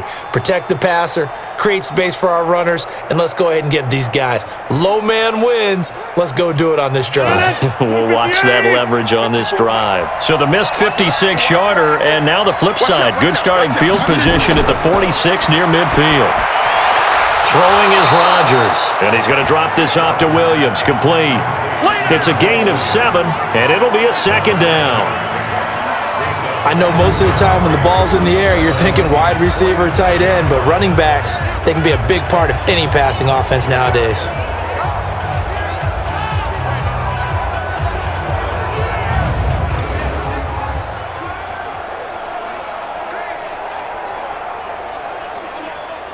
Able to get 7 on that first down pass play.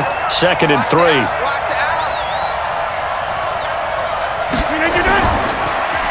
Rodgers throwing quickly out to Adams. And that play goes nowhere. Taken down, losing yardage at the 50, right at midfield. And never good on a pass completion there to go the wrong way. Lost yardage. No, for some reason it seems to work better when you throw it downfield or you can move the ball downfield running it that way, doesn't it? But in this case, if you're the defensive guys, you're energized, executed well, and you caused a lost yardage play. That's going to feel good and look great in film. Blue 58! 54! 64! From midfield, here's Rodgers. And that is incomplete. By the way, I got to apologize because I just realized for about the last 4 or 5 plays, I'm eking over into your territory up here in the booth. My bad. I'm going to get back over to my spot. Yeah, we're not talking about our on-air commentary here. I mean, what is all this extra paper? I mean, this is unusual for you. My bad. Normally you run a really tight ship. What's going on here? Just like that incomplete pass, I'm going to try to tighten things up here for this next play. And this one will not be returnable as it sails out of bounds. And now out comes Minnesota. Last time out, they had that long 50-plus yard field goal that they missed. And I'm sure on their sideline, they're thinking to themselves, okay, do we still want to try one if we're in that position again? And I would dare say that the answer would be yes. They're going to have a lot of confidence in their kicker. But just to be on the safe side, I'm sure they told their offensive guys, can we get a little bit closer this time? Closer. Yeah, you know, I'd rather get in the end zone first and foremost. But if all else fails, less of a field goal attempt for him. Cousins and the Vikings with a 1st and 10, just shy of the 30. He works his way forward for a couple up past the 30. They tried a quick hitter inside, but that one was swallowed up because what they're hoping, those big defensive linemen will take the bait and move laterally and open up a crease that they can run through. Didn't happen on that play. The last run got a couple. Here's 2nd and 8. Check curls, check curls, check curls. Check. Here's Madison. And he'll slip his way up across the 30 to the 32. Just a couple on the ground there, and that's going to bring up 3rd and about 6. He continues to struggle to find a crease to break off a big one and might need to just put that aside and just try and ram his way forward and get what he can. It looks like the Packers have added an extra DB on 3rd down. From the gun, here's Cousins. Open man is Thielen. It's complete. And they'll get this well past midfield before being stopped just before the 35. It'll go as an impressive 31-yard gain. And that might be exactly what they needed to wake up this home crowd. They haven't given them much to cheer for so far, and never underestimate the effect the home crowd with you can have on a game.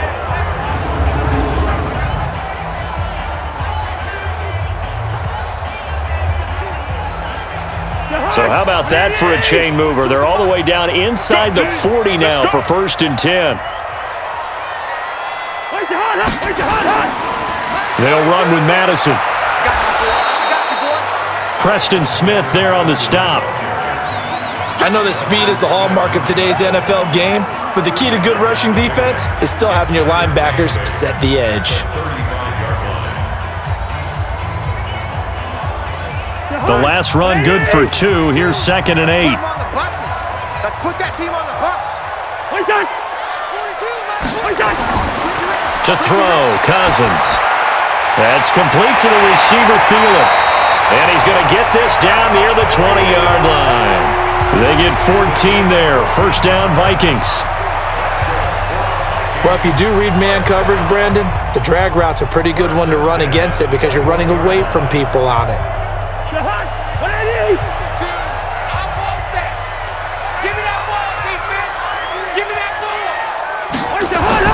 On 1st and 10, Cousins. And the catch made by Johnson. And this will be incomplete. Physical play on the football there, and it's 2nd down. Johnson, the intended target. That'll bring up 2nd down. We saw this a lot in the first half, and it continues. These receivers just not able to get much separation. So that means they have to win the 50-50 balls. They've got to go up with the defender and find a way to start coming down with them. And this time, contact and another incomplete pass. And the reinforcements come in as they're going to stop him behind the line. That'll be a loss of a yard, and it leads to a 3rd down. Continues to be a struggle for this offense, and this home crowd, they're growing a little restless here in the 2nd half. And I think they've just got to look at how they're trying to move the football. Yeah, you want to run it, but maybe you spread it out, maybe some swing passes that can take the place of runs and give you a little more space. 7th play of this drive coming up, but a long way to go on 3rd down. Throwing is Cousins. And he will not be able to hang on through the contact. It's incomplete. The coverage strong, and now it's 4th down. They went with the dive look that time on defense, just flooded the field with defensive backs, blanketed everyone, took away all the passing angles, thus the incompletion.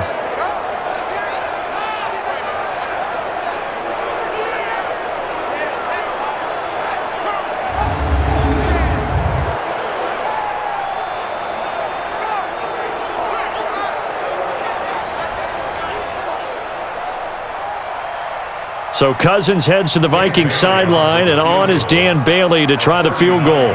And this a 39-yard attempt. Bailey's kick is good, and that'll bring him back within 4.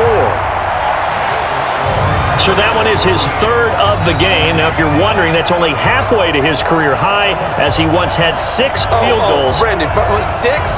Let's hope we don't get that again, please. Can we see a few touchdowns here and there? That'd be nice.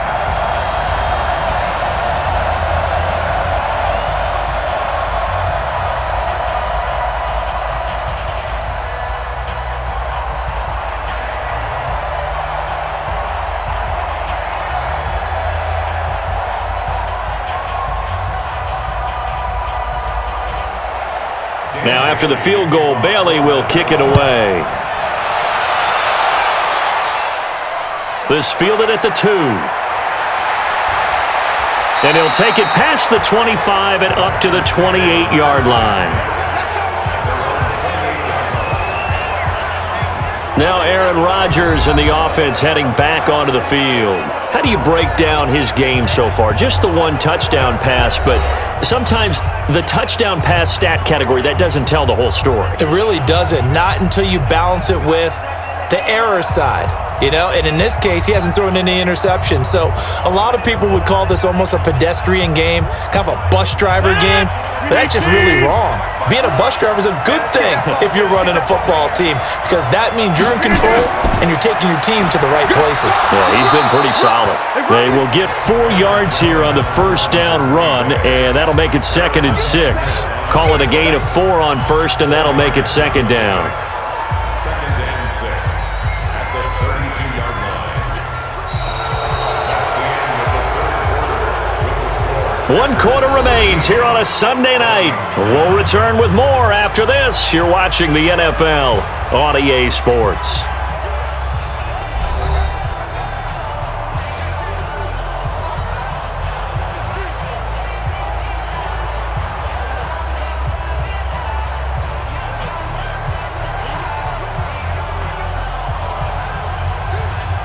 Following the pickup of 4, here's 2nd and 6. Check tight, check tight, check tight. Now Rodgers. And Graham's got it. Complete. And he'll be brought down shy of the 40 at the 38-yard line.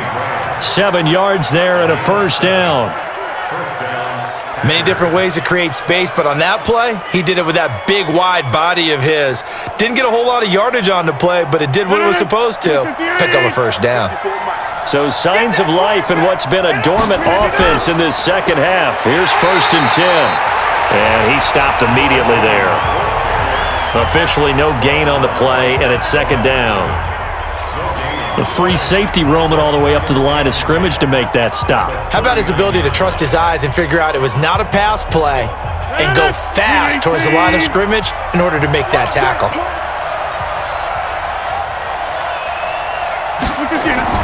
Looking to throw on 2nd down.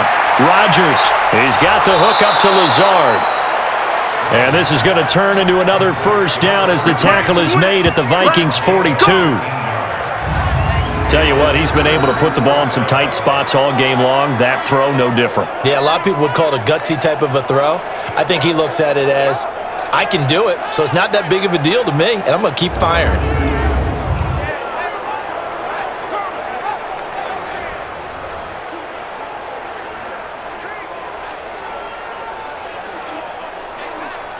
Rodgers now, a perfect 8 for 8 to start the second half. Not bad. 1st and 10.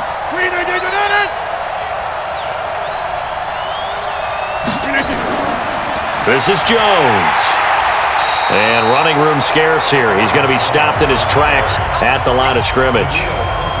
Give the tackle there to Danielle Hunter. Really good stop there by the end in this 4-3 defense. Yeah, not just pass rushers anymore, are they? Those guys can use their hands, control the point of attack, shed those blockers, and go get those ball carriers.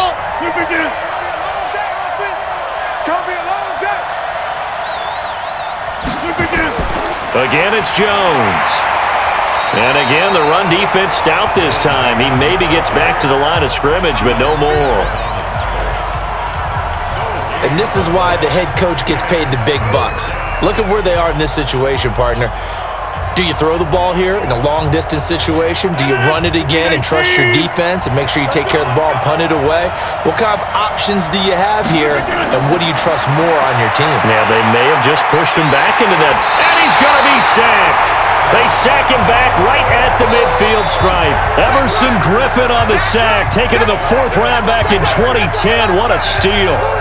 And no matter what the situation, the O-line just hates that because they feel like they didn't protect little brother back there, right? Yeah, and that's just so difficult for them because just think about every single play.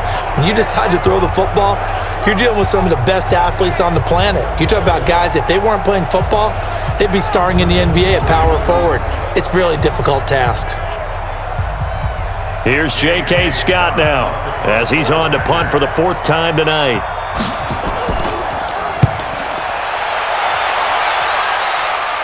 That one sails out of bounds. The side judge will walk it off.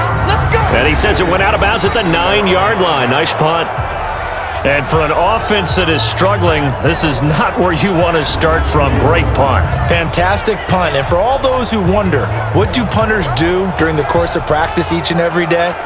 The best ones do what we just saw there. Work on positioning the football and helping their team.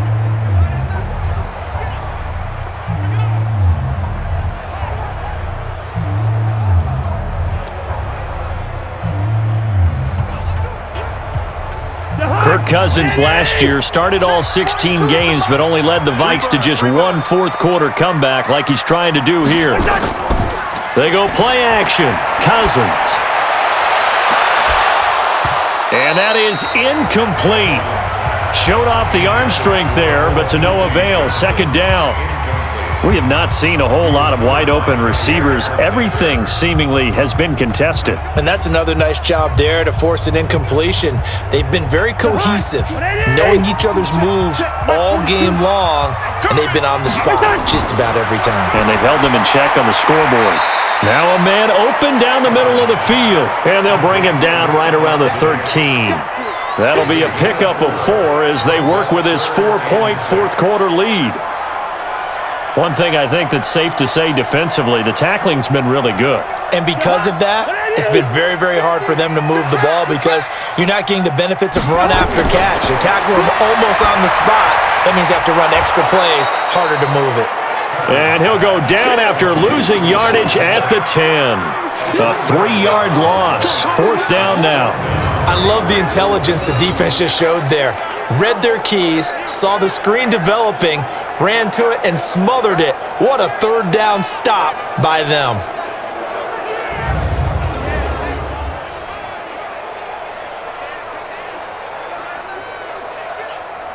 Here's Britton Colquitt now as he's on to punt for Minnesota.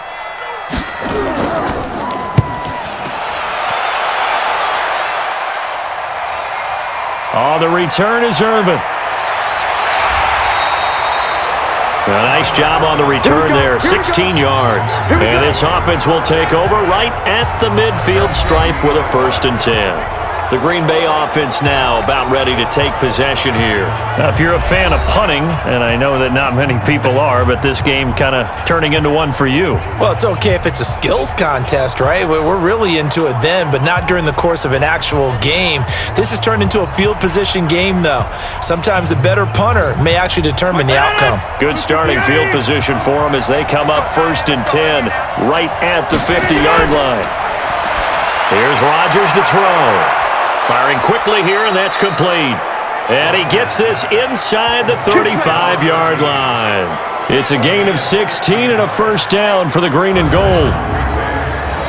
I got the sense that the defense created a little momentum for them there, didn't they? Did their job, forced the punt. Now, nice start to the drive. Offense has to do their part. Yeah, they certainly do, but what a great start for them. And they got to go thank the guys on D.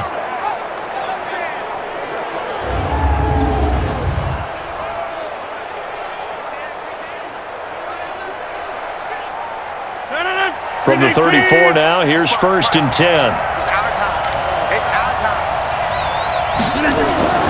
From the gun, it's Rodgers. It's caught here by Adams.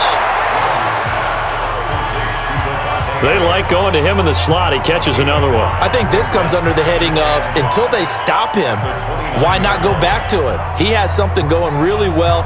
Great working relationship with the guy throwing the ball, and they keep making the connection.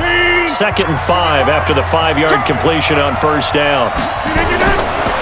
Now Rodgers. Open here is Allison. That's complete. Only 3 yards on the catch. It's 3rd down.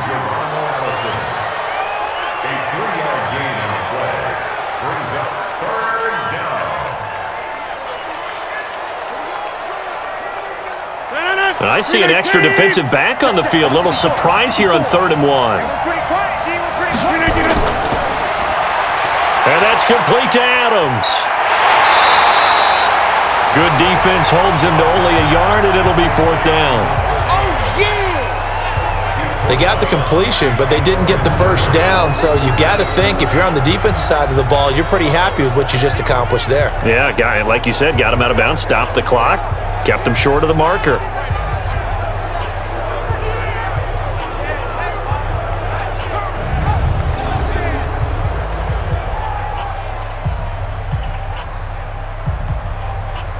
So on 4th down, out trots the kicker in a big spot here. Right hash mark of 42-yard attempt.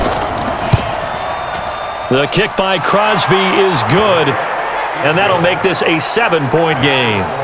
But from a defensive perspective, though, I think maybe they're saying, hey, we did what we needed to do, kept this a one-score game. Yeah, without a doubt, because they were able to bleed some time off the clock, right? Put themselves in a good position, but it's not out of reach yet, okay? Being able to hold them to a field goal means that they do have a chance to come back and win this game.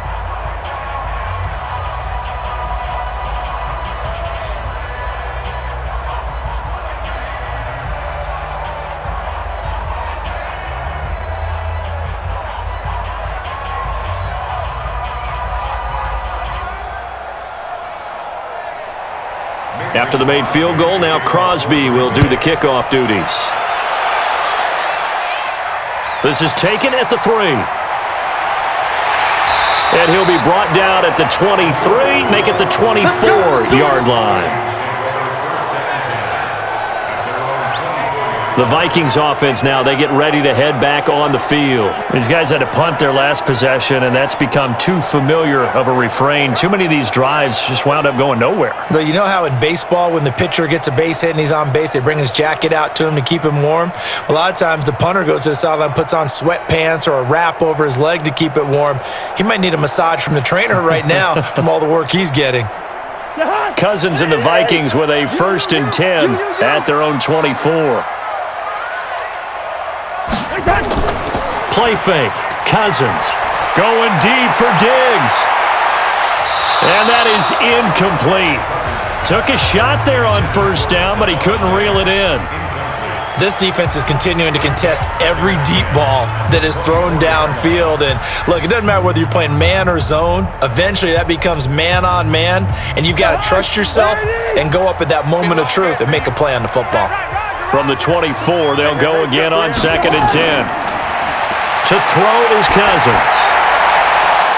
And this one incomplete.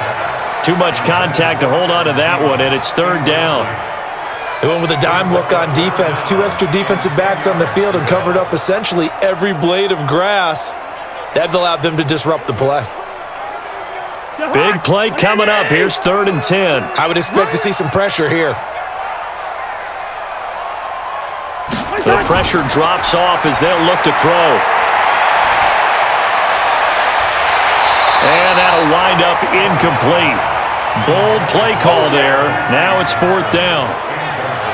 This defense was definitely alert to the possibility of the deep ball, and they were more than ready for it. They've got the lead, 4th quarter. Maybe can expect more passes like that downfield.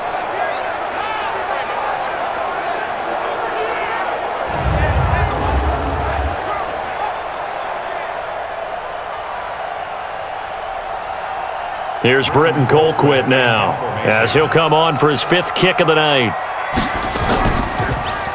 And he deserves a bronze leg as he gets this one away. 47 yards on the punt that time, just 1 yard on the return. And possession will switch hands, 1st and 10. And Green Bay getting ready to go as they take the field. They have the lead, obviously, late in the game. I guess the good news for them is if for some reason they would make a mistake, a field goal does the opposition no good. Everyone loves to have a little bit of a cushion, and that helps you immeasurably. But the bottom line is, do all the things that you're taught in order to close out the game. Don't even let that become an issue. Yeah, but still a one-possession game. This one not fully over yet. Rodgers will bring the pack up with a 1st and 10, just shy of the 30.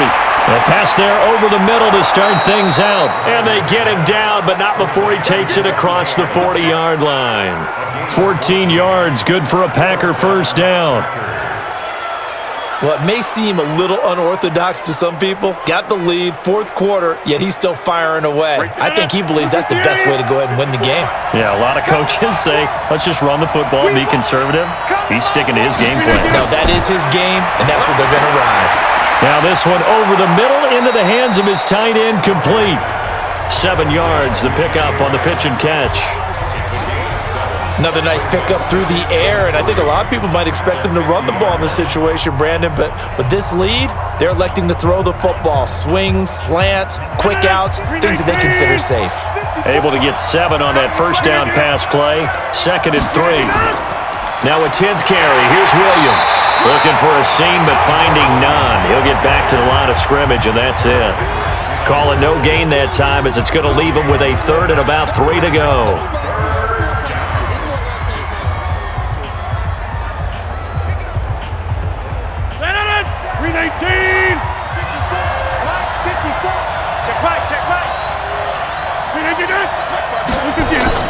From the midfield stripe, they'll look to throw.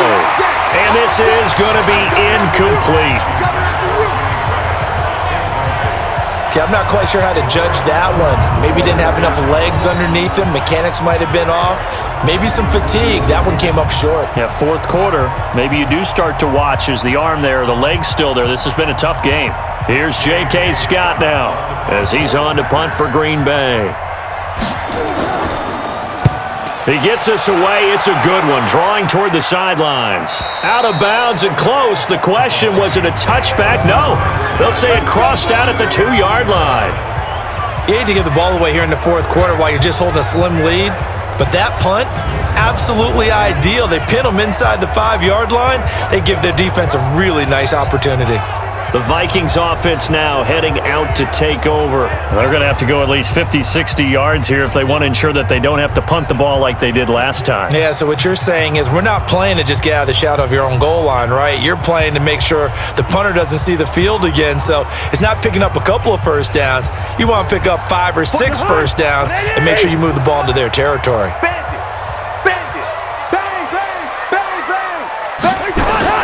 Going to begin the drive here with Madison. And he'll get it up to the 12-yard line here. 10 yards on the pickup there, and it'll be second down. Partner, I remember a coaching friend of mine used to tell his running backs before games, make sure you run and jog with your offensive line in pregame. Get used to the ground shaking when those big behemoths start to create space for you up front. He did a pretty good job of just following those guys through there for a nice explosive run. On second and inches, Cousins. And Rudolph has it, the tight end. And he'll be a couple yards shy of the 20 at the 18. 7 yards there and a first down. And the tight end is certainly a position built to move the chains because they can control space underneath.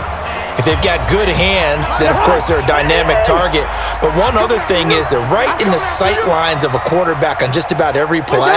And that makes it easier for the quarterback to pick him out and deliver.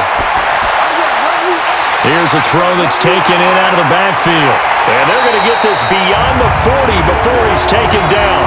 Good work after the catch. Going to net him 23 and a first. He's having a nice game through the air. His decision-making's been really good. Solid there again. Just seeing nothing downfield, goes underneath. Nice gain. How about the patience? Because when you're having a big game through the air, you're looking for those chunk plays, those big ones downfield. Instead, as you noted, takes the check down, dumps it off, gains good yardage anyway. Really well executed.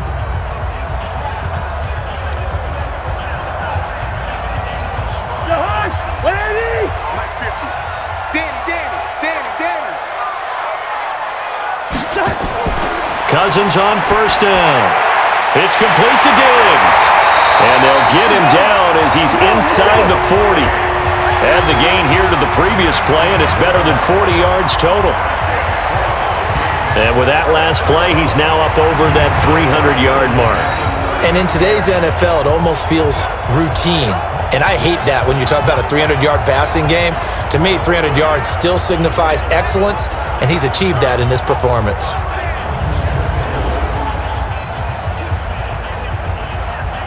Clock running, under 4 to play now as they come up on 1st and 10. They'll throw again. Cousins. And this one hauled in by Rudolph. And he's taken down inside the 30. 12 yards there. First down, Vikings. They gave up the completion there, but this is what zone defenses count on. Catching the ball and not much run after the catch.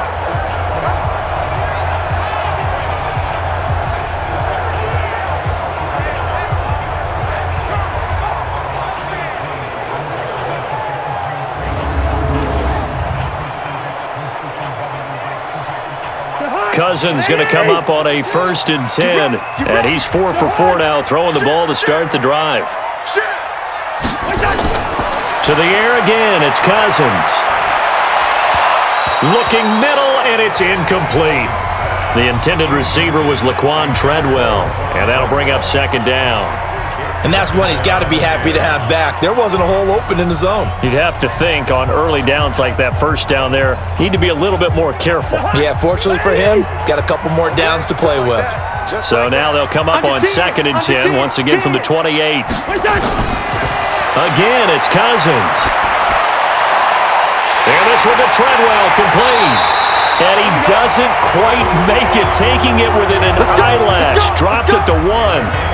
A very solid gain of 27. Fired that one in there, able to make connection on a nice in route. With those faster passes when they're going that fast, any hesitation as a quarterback that the deflection, if you miss, might be bigger and lead to an interception? Yeah, and the deflection works both ways. Maybe a defender gets a hand in the way and it pops in the air. And sometimes you throw it so hard your receiver can't handle it, and he pops it up in the air for the defenders to grab as well. But a moot point there as they were able to connect. A looming decision to make on the conversion, down 7. But first things first, they need to score as they come up on 1st and goal. And he pushes forward but comes up short of the goal line as he'll get a yard down to about the 1. A minimal gain there on the 8th play of the drive. Well, it's been the air game that's taken them down on this drive before they finally turned around and handed it off on the last play. And now they're looking for the big boys to get him in the end zone. Couldn't do it there. It'll be interesting to see. Offensive lines had to pass block a lot on this drive. Will they be able to revert and fire out and create some space in the... And Rudolph has got it. The big tight end for a Viking touchdown.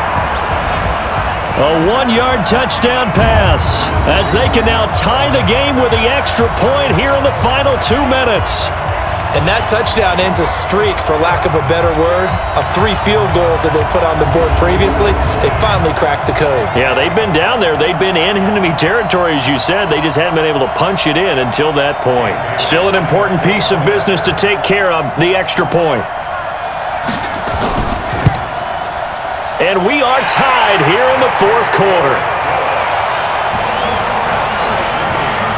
That time a 9-play drive, and it's polished off by a Viking score.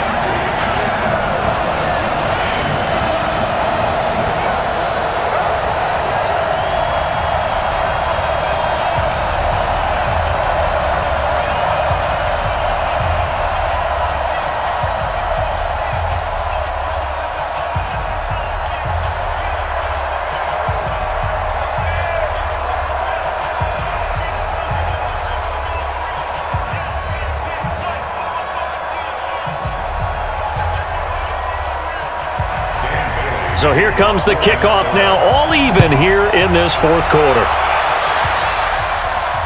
Fielded about a yard deep. And he'll wind up getting an extra couple yards here for his trouble as he'll bring this one out to the 27. The Green Bay offense now about ready to take possession here and hoping to do better than they did their last possession when they punted the football. Appeal to the vanity of your offensive line. Tell them that they control your fate. Leverage guys. Win the line of scrimmage. If you do that, you start to win 1st down. You win 2nd down. And guess what? You start accumulating 1st downs. And that's what they need in order to not punt the ball again. 18.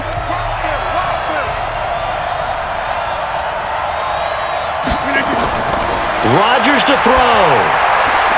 And a quick throw here, that's complete. A gain of 6 there on 1st. Aaron Rodgers so cool in these situations, but he's got to get his guys moving. Yeah, they have to be able to have that urgency while still keeping their cool. The clock rolls as the Packers look to hurry things up. To throw is Rodgers. And that's going to be incomplete. A lot of contact, no call, and it's 3rd down. I guess you can't be afraid to take those chances late in the game. He tried to fit that one in there. Nice job, though, defensively. But to your point, it was a nice job of knocking the ball away. But you're also right. You can't be afraid to take those chances. That means your guys going downfield to catch the ball, they've got to elevate their game and come down with these in order to keep your offense moving. Rodgers going to throw. And Adams has it, complete. And they get him down, but not before he takes it across the 40-yard line. Give him 10 there, good enough for a Packer 1st down. Okay, there's 3 timeouts left, right? Think you got to use one here, don't you? No doubt about it. I'd use one right here. Counting down toward a minute to go in this football game. Now Rodgers. Quick hitter here, it's complete. And now the ball's out, fumbled near midfield. And the Vikings pick up the football. And the return this time will go out to the 42-yard line. We have seen this before, and we know coaches preach about this and work on it all the time. Catch the ball. You know there's going to be some traffic somewhere. They've got to put it away and secure it as they try and get downfield.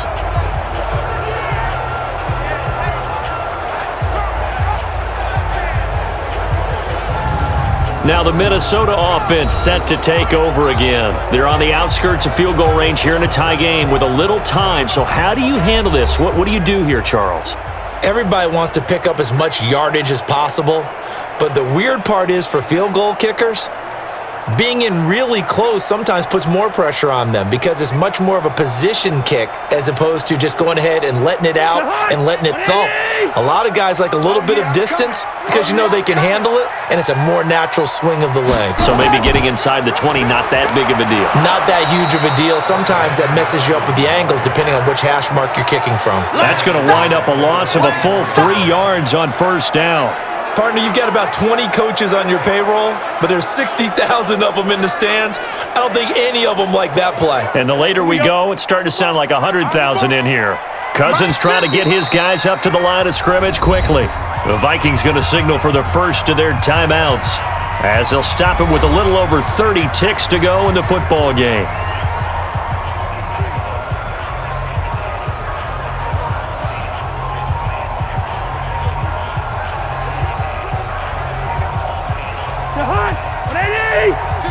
Defense wins championships, baby.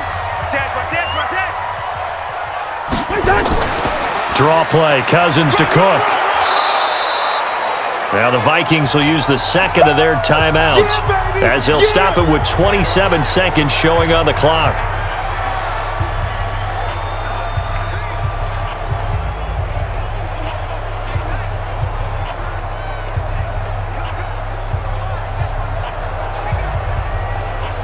And it looks like we've got a dime set here defensively. 6 DBs in the game. Now Cousins staying on his feet. And this one incomplete. So the clock stopped now with 20 seconds remaining. Couple extra defensive backs out there in the dime, and because of that, really not many places to throw the football, if any.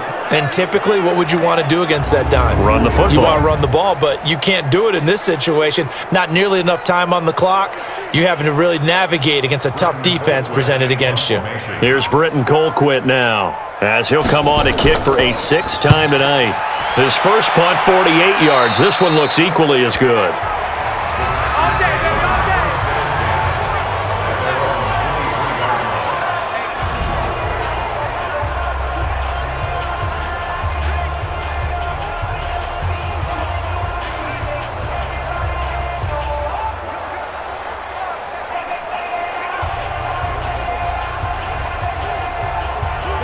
The Packer offense ready to get their next drive underway. They have a little bit of time here to get into field goal range. Not much. In a tie game, you don't want to do anything crazy, right? I agree with you on that one. Risk reward, okay? If you go for it, what is the absolute reward on this? But the risk is probably greater.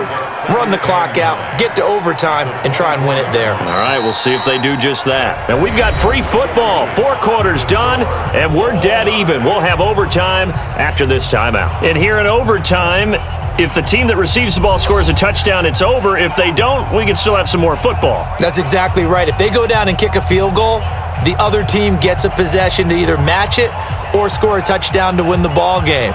If both teams kick field goals, the next team to score wins. But if the receiving team throws a pick six or fumbles the ball and it gets picked up by the defense and they score, the game is over at that point.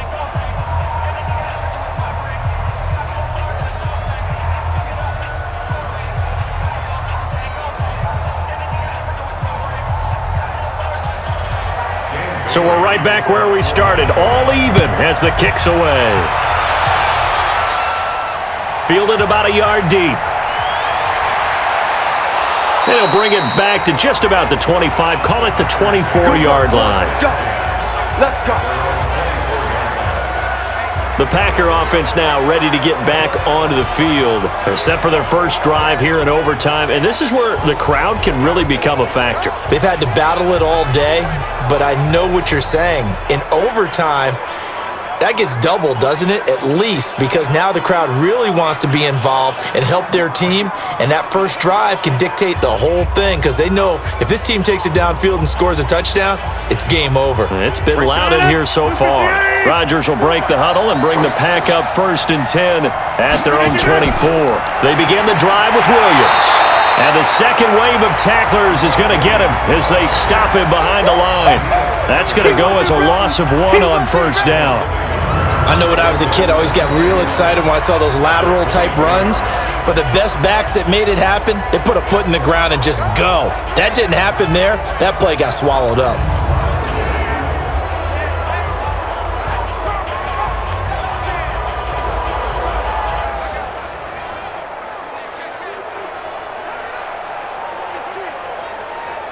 After the loss to start out, here's 2nd and 11.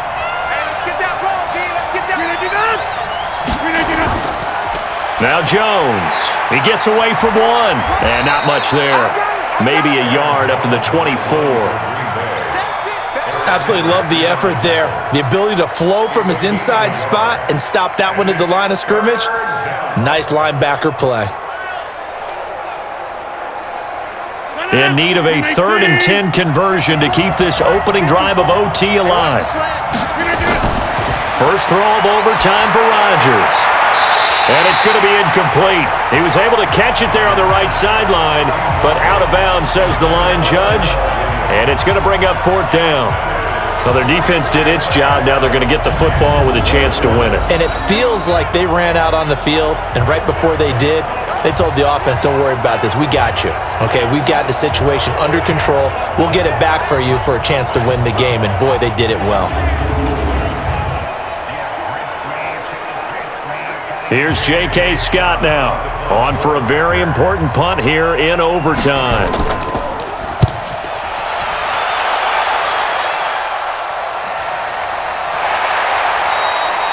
It'll be a 51-yard punt that time. And that will come the offense as they take over. And now out comes Minnesota. Their defense did its job, got the stop. All they need is 3, and this is over. Couldn't have done much else other than score themselves and end it.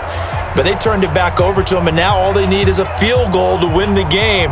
An excellent job by the defense. Can the offense finish things off? Yeah, part 1 is done, now part 2.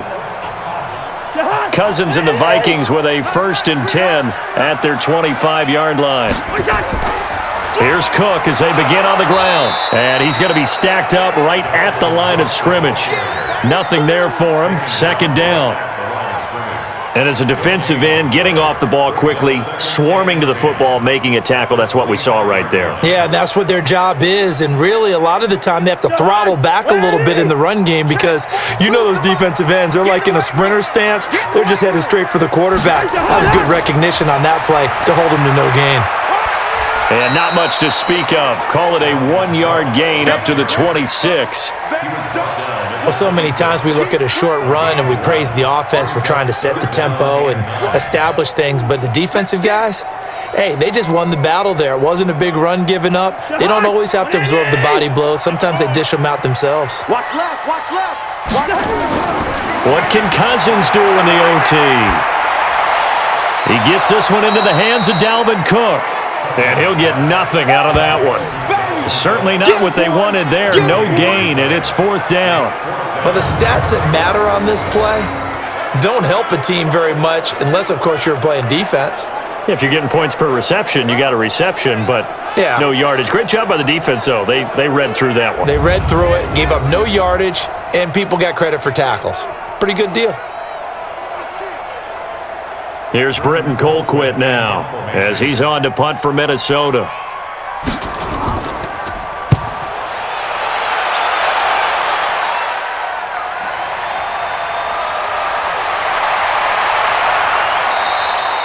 Well, he wasn't too far from breaking that. Officially, give him 15. And it'll be Packer football here. First down and 10. Now trotting out there, the Packers getting ready to go. And on the last go-around, they really couldn't get anything going.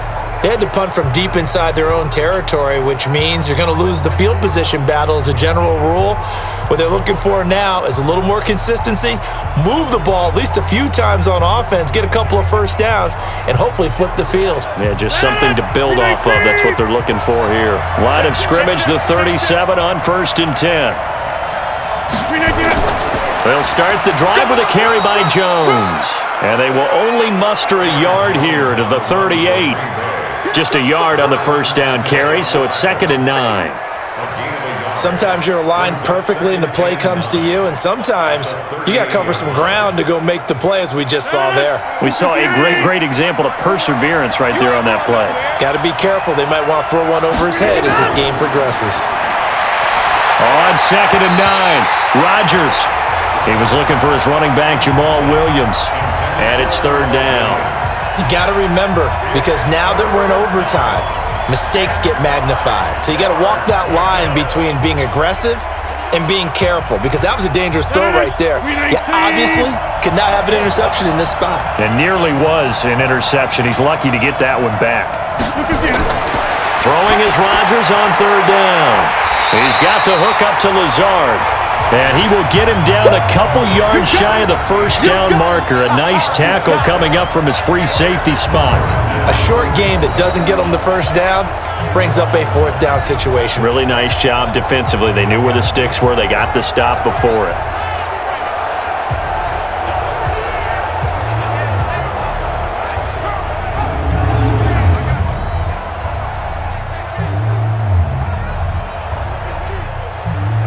Here's J.K. Scott now as he's on to punt for Green Bay.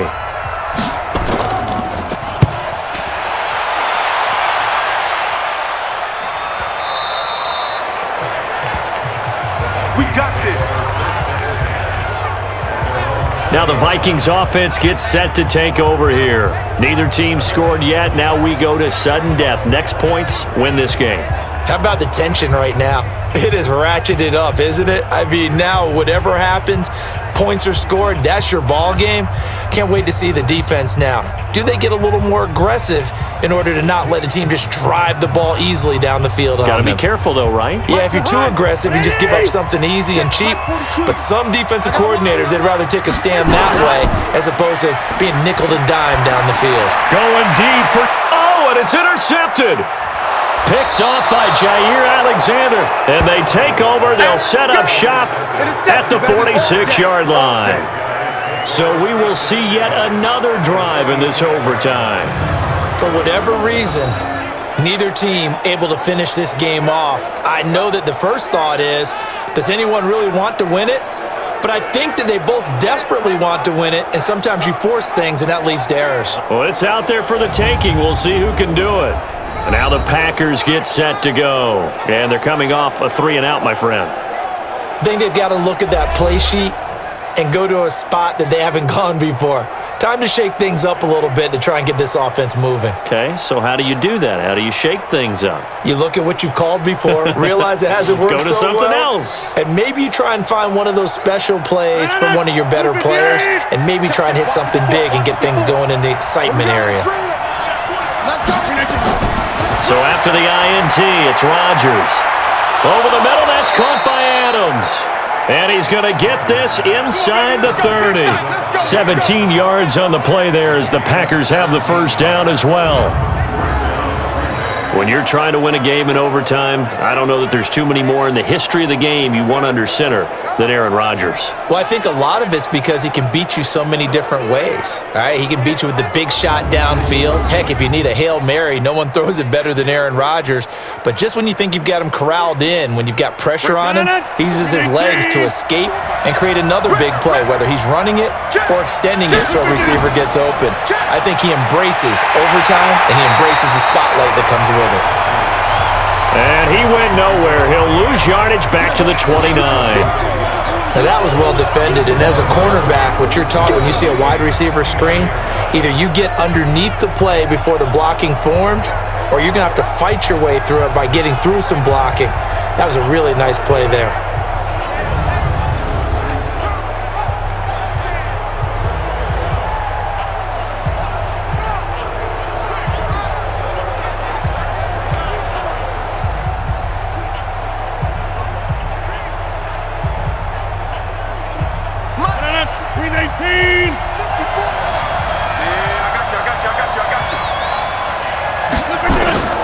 On 2nd and 11 now. Rodgers.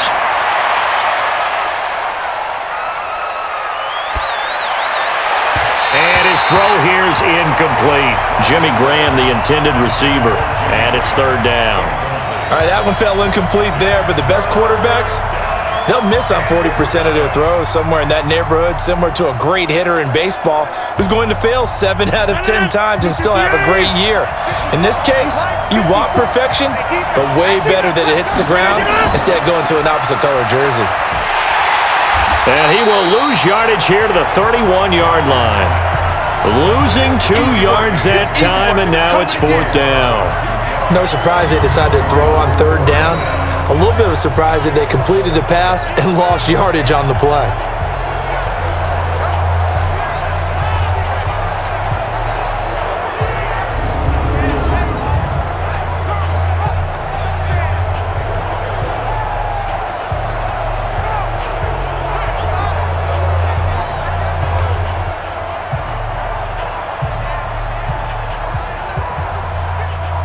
So the game here hangs on the right foot of Mason Crosby.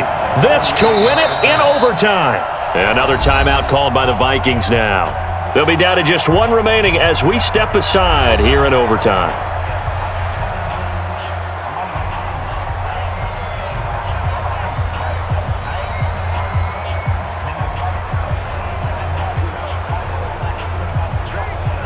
So the game here hangs on the right foot of Mason Crosby. This to win it in overtime. And he got it. The kick is good in overtime. He's able to split the uprights. And that will break our tie and give him a 3-point lead. So a good kick there, and they put the bow tie on it with 3 points. And let's face it, everybody wants a touchdown. We know that. But in the NFL, defenses are awfully good. You're not going to score each and every time. Be able to knock the ball through the post and take the 3. By the way, I said bow tie. I meant just bow.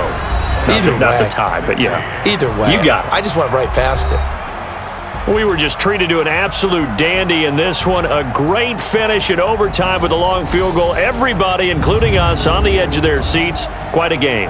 And it's rare that you get a game into overtime that it doesn't turn out to be a dandy, right? That's what we saw here. And just what you were talking about. A long field goal to win it. So definitely not a gimme. So there was tension all the way through until the ball went through the post. But it did go through the post. Ice water was in his veins. That'll do it for us. I'm Brandon Gaudin alongside Charles Davis. Thanks to our entire crew as well. We'll talk to you next time. So long, everybody.